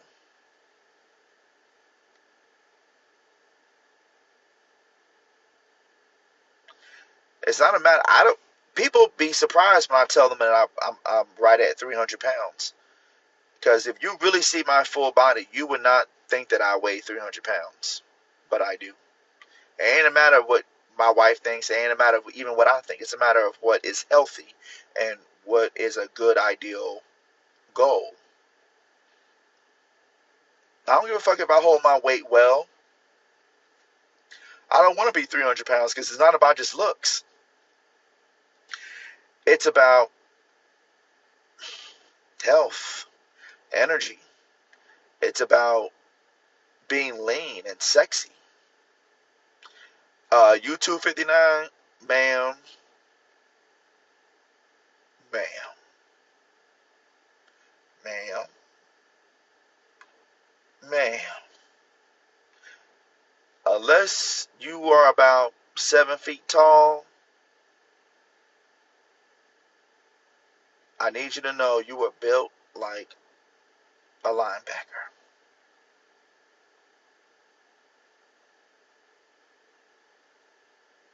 Well, not that you built like one, but you weigh as much as one. That is not healthy. It ain't. Don't let nobody listen. Hey, I'm not trying to be funny or anything, but listen. We all here for transparency and honesty. Radical honesty, radical self-assessment is going to be your savior in life. Get out of your head, ground yourself in reality. Being that big is not healthy at your height. Even I don't let nobody tell you otherwise. Don't let nobody tell you. Right? Facts over feelings. No man, listen, no man should be over 200 pounds unless he's like really tall. And no woman should be over 140 max, depending on how tall she is.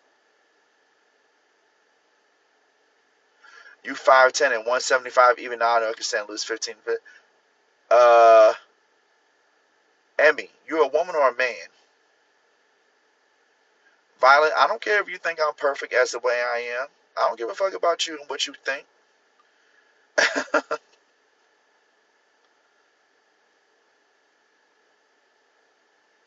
And I'm not trying to be mean. I'm not being disrespectful. But ain't nobody trying to be fat in 2025. That shit is done with. This shit sucks. Literally. Like, even right now, my big ass was almost tempted to go get me some damn Starburst. It's almost 1 o'clock in the morning, and why am I craving Starburst? Big ass. Like, even today, I saw the lineup for crumble cookies, and then I saw they came out with an eggnog tres leches. And then as I was driving, thinking about it, and I was talking to my wife about it, I was like, I'm not getting that shit, because I was tempted at first. I'm like, I'm not getting that. And then here I am. I want to try the eggnog tres leches. And I said, shut your fat ass up, nigga. I don't need no motherfucking eggnog tres leches. Nigga, you been eating all your life. You don't need no motherfucking eggnog tres leches, fat nigga. Fuck is wrong with you? You are literally in a health crisis, and you sitting up here thinking that you deserve to eat eggnog tres leches. Nigga, if you don't snap out of this damn delusion, because fat people are delusional. And listen, I'm not trying to be mean or anything. Right, better go drink you some motherfucking water. That's what I did. That's what I've been doing. Am I still a fan of meal prep? Yeah, I'm meal prepping tomorrow, actually.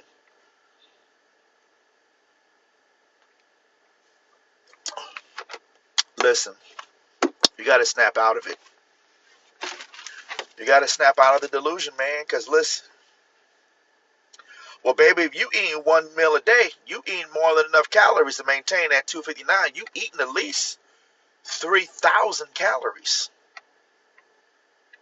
What you getting? A double Whopper with cheese, with bacon, a large fry, and a drink, and some cookies, and a Cinnabon.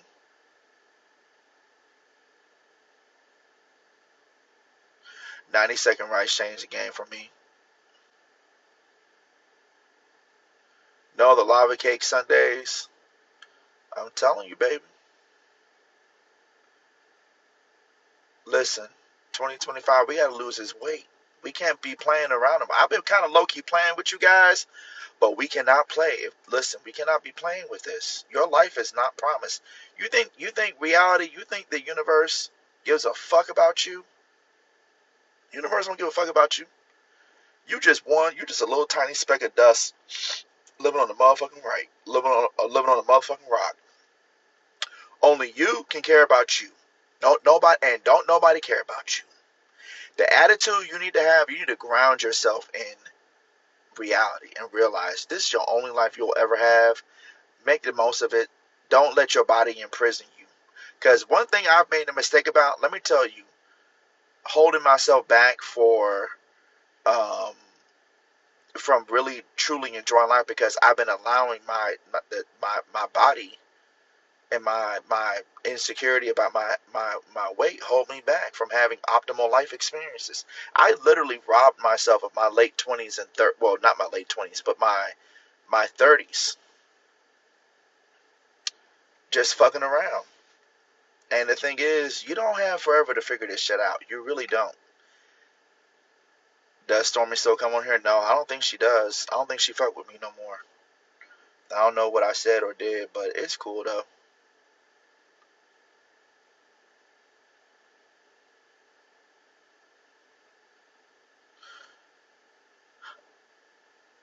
But what I'm saying is,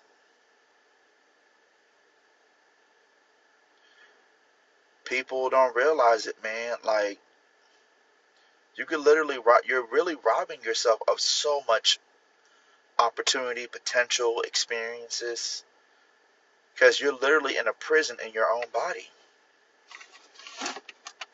And no, lose that weight. Listen, this year went by fast, okay? You're on disability, but what's wrong with you?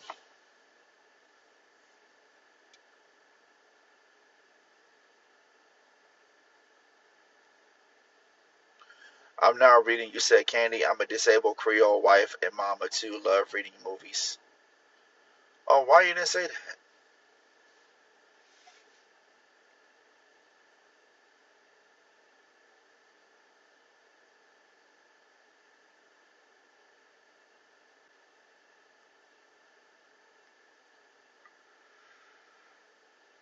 But I'm telling you, lose that weight, get in shape,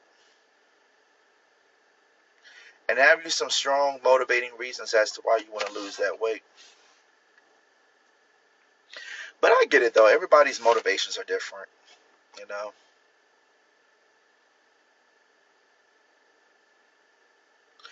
Losing weight is easy. It's just being consistent. It's a psychological game, though. To be honest with you, it's you gotta you gotta stay consistent. You gotta be on the grind.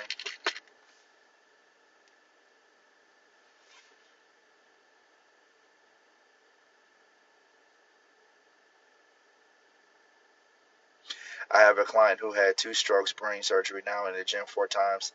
Says she's never going back now. Yeah, you can't. Cause who the fuck wants to spend their life just no? Fuck that.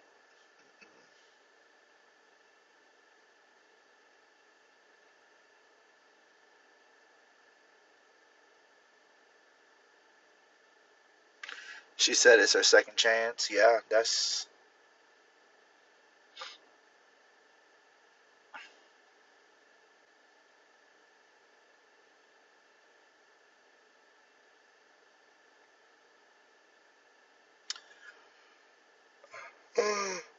Oh, was it 140 ever? How much you weigh?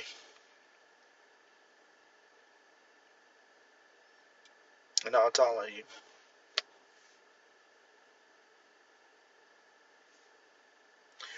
We just naturally, especially us black folks, we just naturally have higher body weight set points, unfortunately, because of our food environment. And a lot of people are just, we've been just acculturated into eating a higher amount of calories than what's normal. Because I'm going to tell you right now, once you actually start eating real food, it is very hard to, it's very hard to stay big, to be honest with you. It's very hard.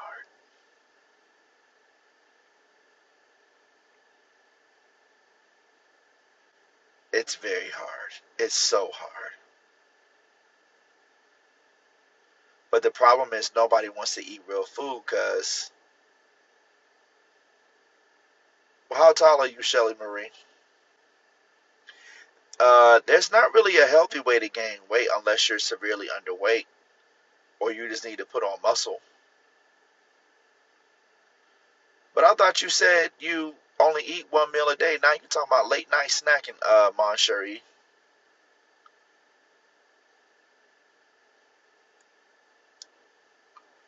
But if your ass is eating sweet potatoes, asparagus, chicken, fish, oats, berries, protein powder,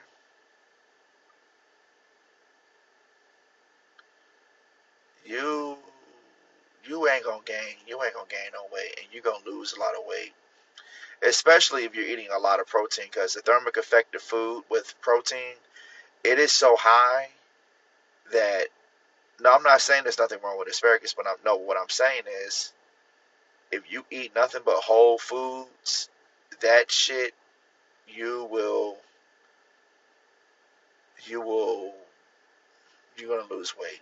You gain weight eating at night though. No, not necessarily true. It's all about your caloric deficit at the end of the week or at the end of the day. If you consume less calories than what your body needs, you're gonna lose weight. It's just that simple. People make this shit way more difficult than what it needs to be. They really do. You just gotta stay cook. You just are not probably counting calories correctly. You're not. You need to get a food scale. Isn't it hard to gain weight eating healthy though? It probably is, because if you're eating a high protein, if you really want to gain weight, well, it depends on how much weight are you trying to gain. But you got to be in a caloric surplus, which means that you need to eat like hundreds of calories a day above your maintenance. And where it becomes very difficult is if you have a high non-exercise activity thermogenesis. And this is one of the reasons why skinnier people, tall, skinny people, tend to have hard times gaining weight because they just have higher need. So you could have people out there who, genetically speaking, they just literally, their NEAT is just so high because they just inadvertently move all throughout the day.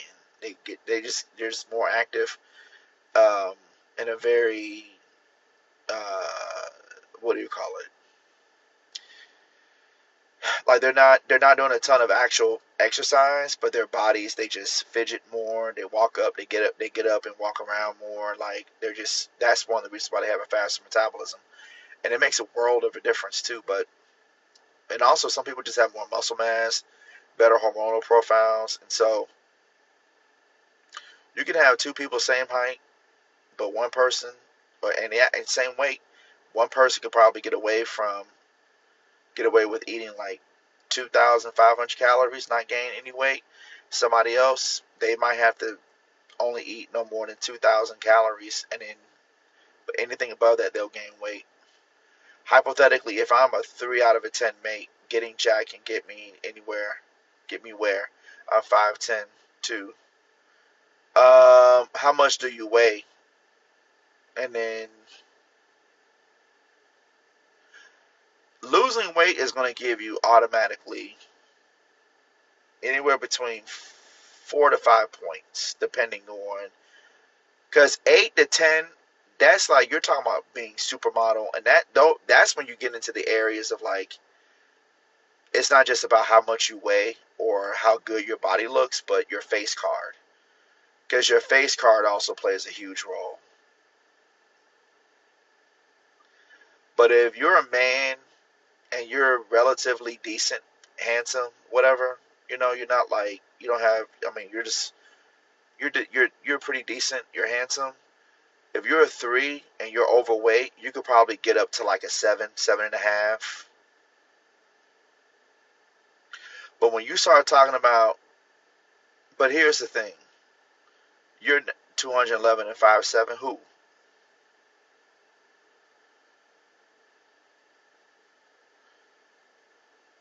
But if you're a guy and you are already like an 8 or a 9,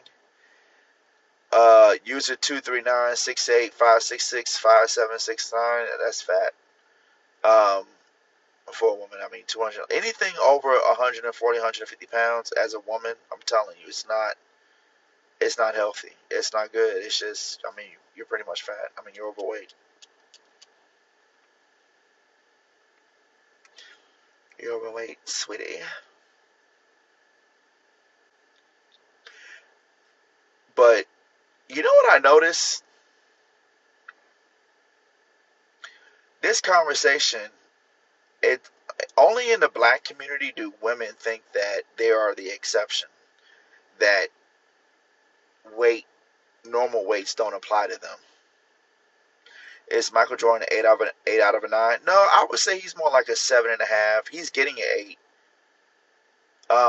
An 8 out of a 9, 8, 9, like 8, 9, 10s. That's like, I'm gonna be honest with you. There are downsides to being that attractive. When you get into the realm of being a 8, 9, 10, the problem is you gotta date women like that, right? And you're already a rarity. So you you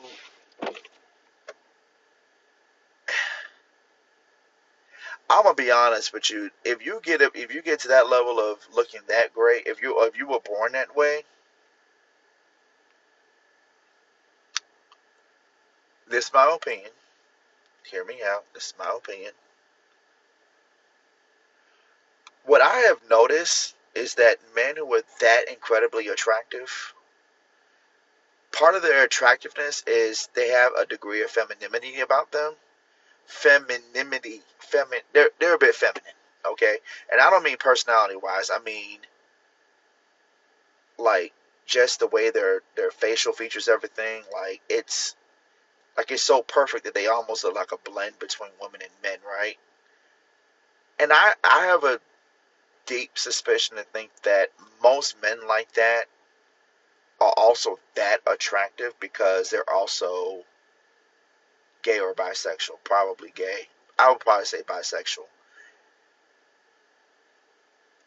And yeah, I'm gonna leave it at that.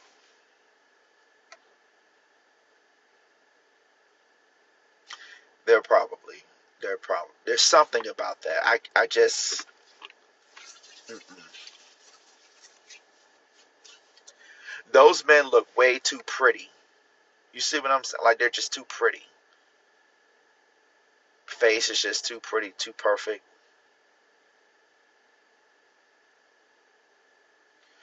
Most women wouldn't even want to be with a man like that anyways. Most women will probably want to be with, like, if we're going to be quite honest, yeah, like Prince. Exactly. He is a good example of this. He will be, yeah. No, no, no. It's not a matter, attractiveness is not a matter of being a 8, 9, or 10. It's, what I'm saying is, there are people out there who are exceptionally attractive to the point where, in a way, they almost look feminine. I'm talking about men now.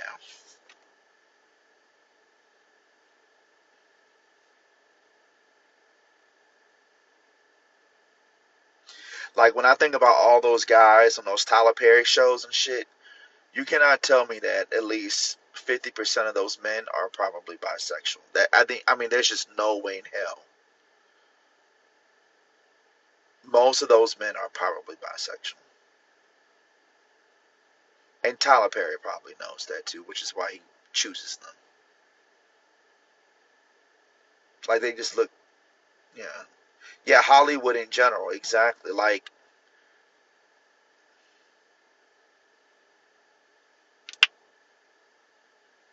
and I don't have anything against it. I'm just saying that those type of men, they're very, yeah.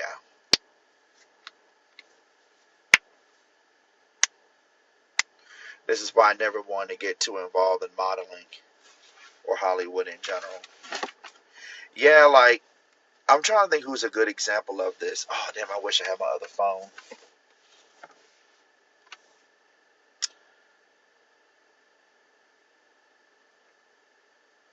Like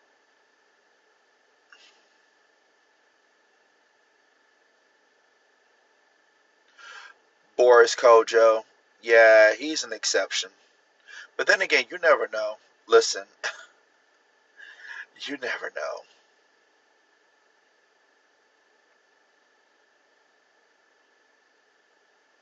You really can't say for sure. I'm telling you. You just don't really know.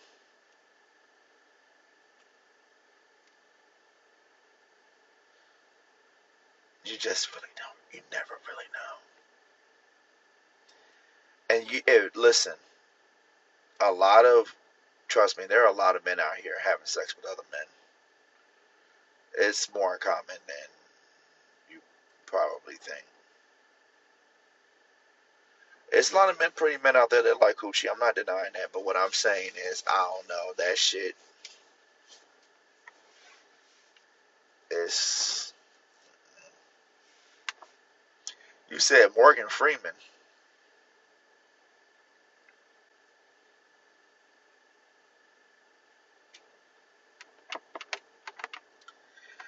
Like when I found out that Richard Pryor was even having sex with men, that told me right then and there, you can't put that shit past nobody.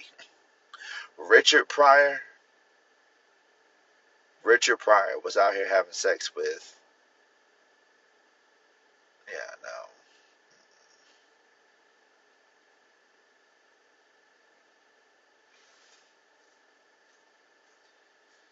That shit is mind blowing. I don't put shit past nobody. No, it's not. I see. That's another thing about Hollywood. People, the big mistake that people make about Hollywood. What you're referring to about the things that people got to do just to make it in Hollywood. That's a very common narrative that these that people who have sex with other men, whatever, they're just doing this just to get ahead. They are not. They are not. See, one thing. Let me tell you, a lot of men who deliberately seek out wanting to go into entertainment, acting,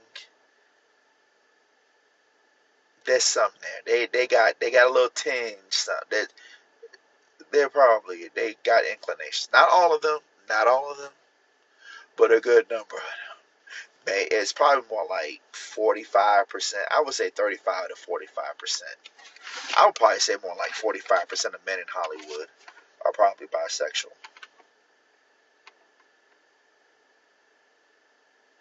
And the thing is, and this is what people don't realize, because the average person is so stupid and homophobic, these men have to essentially hide themselves. I gotta get girlfriends, wives, and I don't blame them. It's a game you gotta play because most people are stupid. Because you're not a good example of this. Look at that singer, JP. He had a huge viral hit on TikTok. Huge viral hit. I mean, this man had all of TikTok using his sounds. But soon as it came out that he was had sex, and he proudly and boldly went on that platform and declared, "No, I had sex." He said, "Literally, no, I had the bi rapper. Yes, I had relations. I had a relationship with a man. He is bisexual, but niggas ain't going for that. It's like an automatic turnoff. They ain't not going for it. And look how he fell off.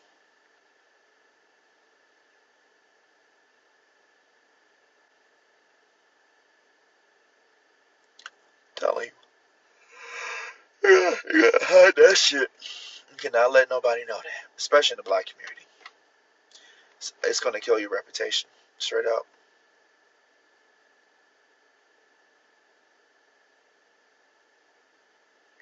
They dislike the LGBTQ too much. Yeah, that's like even with Khalid. Now look at his ex that came out and tried to and outed him.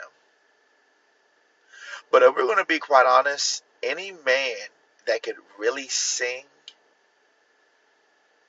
Lil Nas is still popular. But see, let me tell you what Lil Nas that helped Lil Nas. You got to keep in mind, Lil Nas really blew up on a time on social media when it wasn't fully toxic, right? And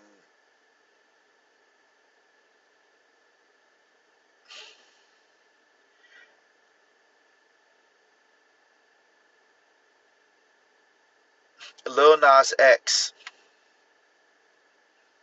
I think what really worked in his favor is that he has a large non-white fan base. I mean, non-black fan base.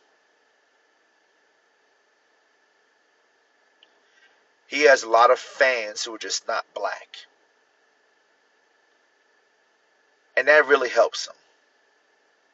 That helps him hugely. Yeah, because he's not a rapper.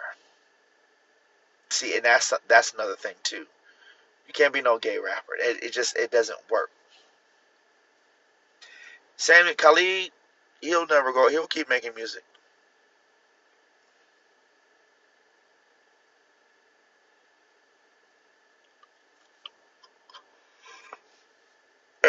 Exactly, Reminisce. He also made it because he did not come out during his damn. Yes, exactly. But the thing is, Lil Nas X is way more popular with white people than black people. Especially once he started doing all those weird satanic stunts, and he knew what he was doing too. And I'm glad he did that because you know why? By him being that bold and daring, he clearly did that to shift away from the audience that he knew wasn't going to support him anyways. And I don't blame him for doing that.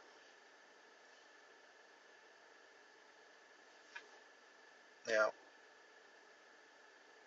But you cannot be a celebrity in Black America and be uh,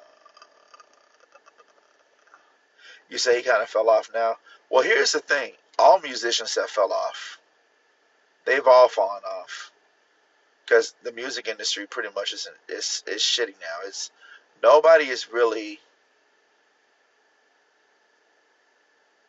blowing up like that anymore. Like you'll have your one hit wonders and your hits. I mean, look at Ice Spice. She fell off.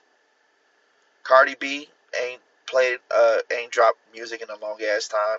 All these musicians are not. They're not as relevant as like the person who was the last person to really get a huge push and to make the rounds and get a huge push is motherfucking uh, uh, Kendrick Lamar, Drake to some extent,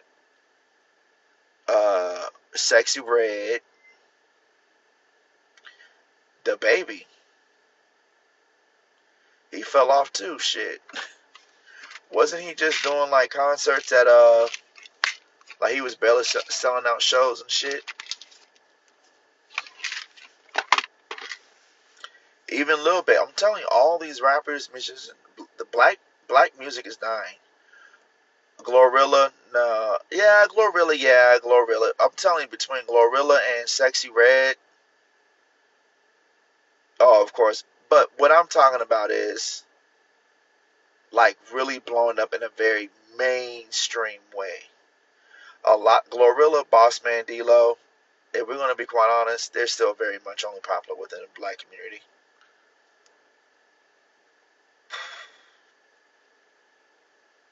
Playboy Cardi is big with white people.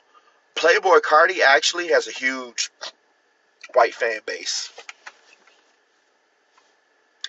His fan base, them white folks, them white boys love him.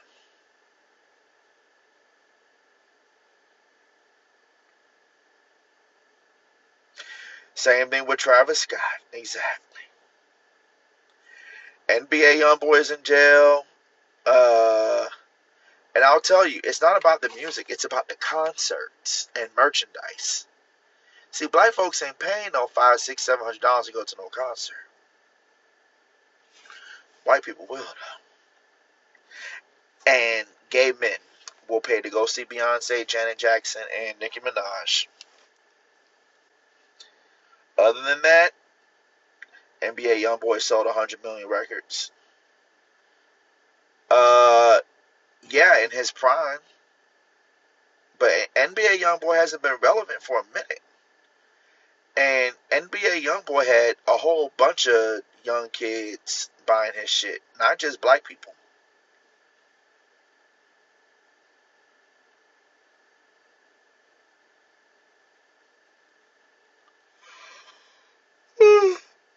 What I'm saying is, you cannot be gay. You can't be gay in the black community and be at that level. You can't. You can't. Black people are not going to embrace you. They're not.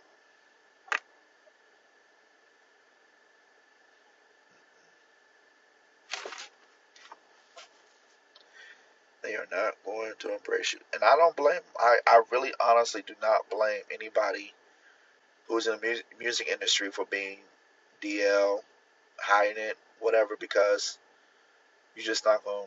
They're not going to be. Even I mean, I said Luther Vandross, but it's true. I mean, he kept his shit hidden. Nicki Minaj was the baddest female rapper I ever seen. Yeah, but now here's the thing. I'm talking about these pre-social media rappers is different. Pre-social media rappers and entertainers are different. What I'm talking about is anybody that came out at pretty much after 2011, 2012. Like pretty much when Instagram really took off. Anybody that's like a social media rapper. Like you can attribute their success to pretty much social media.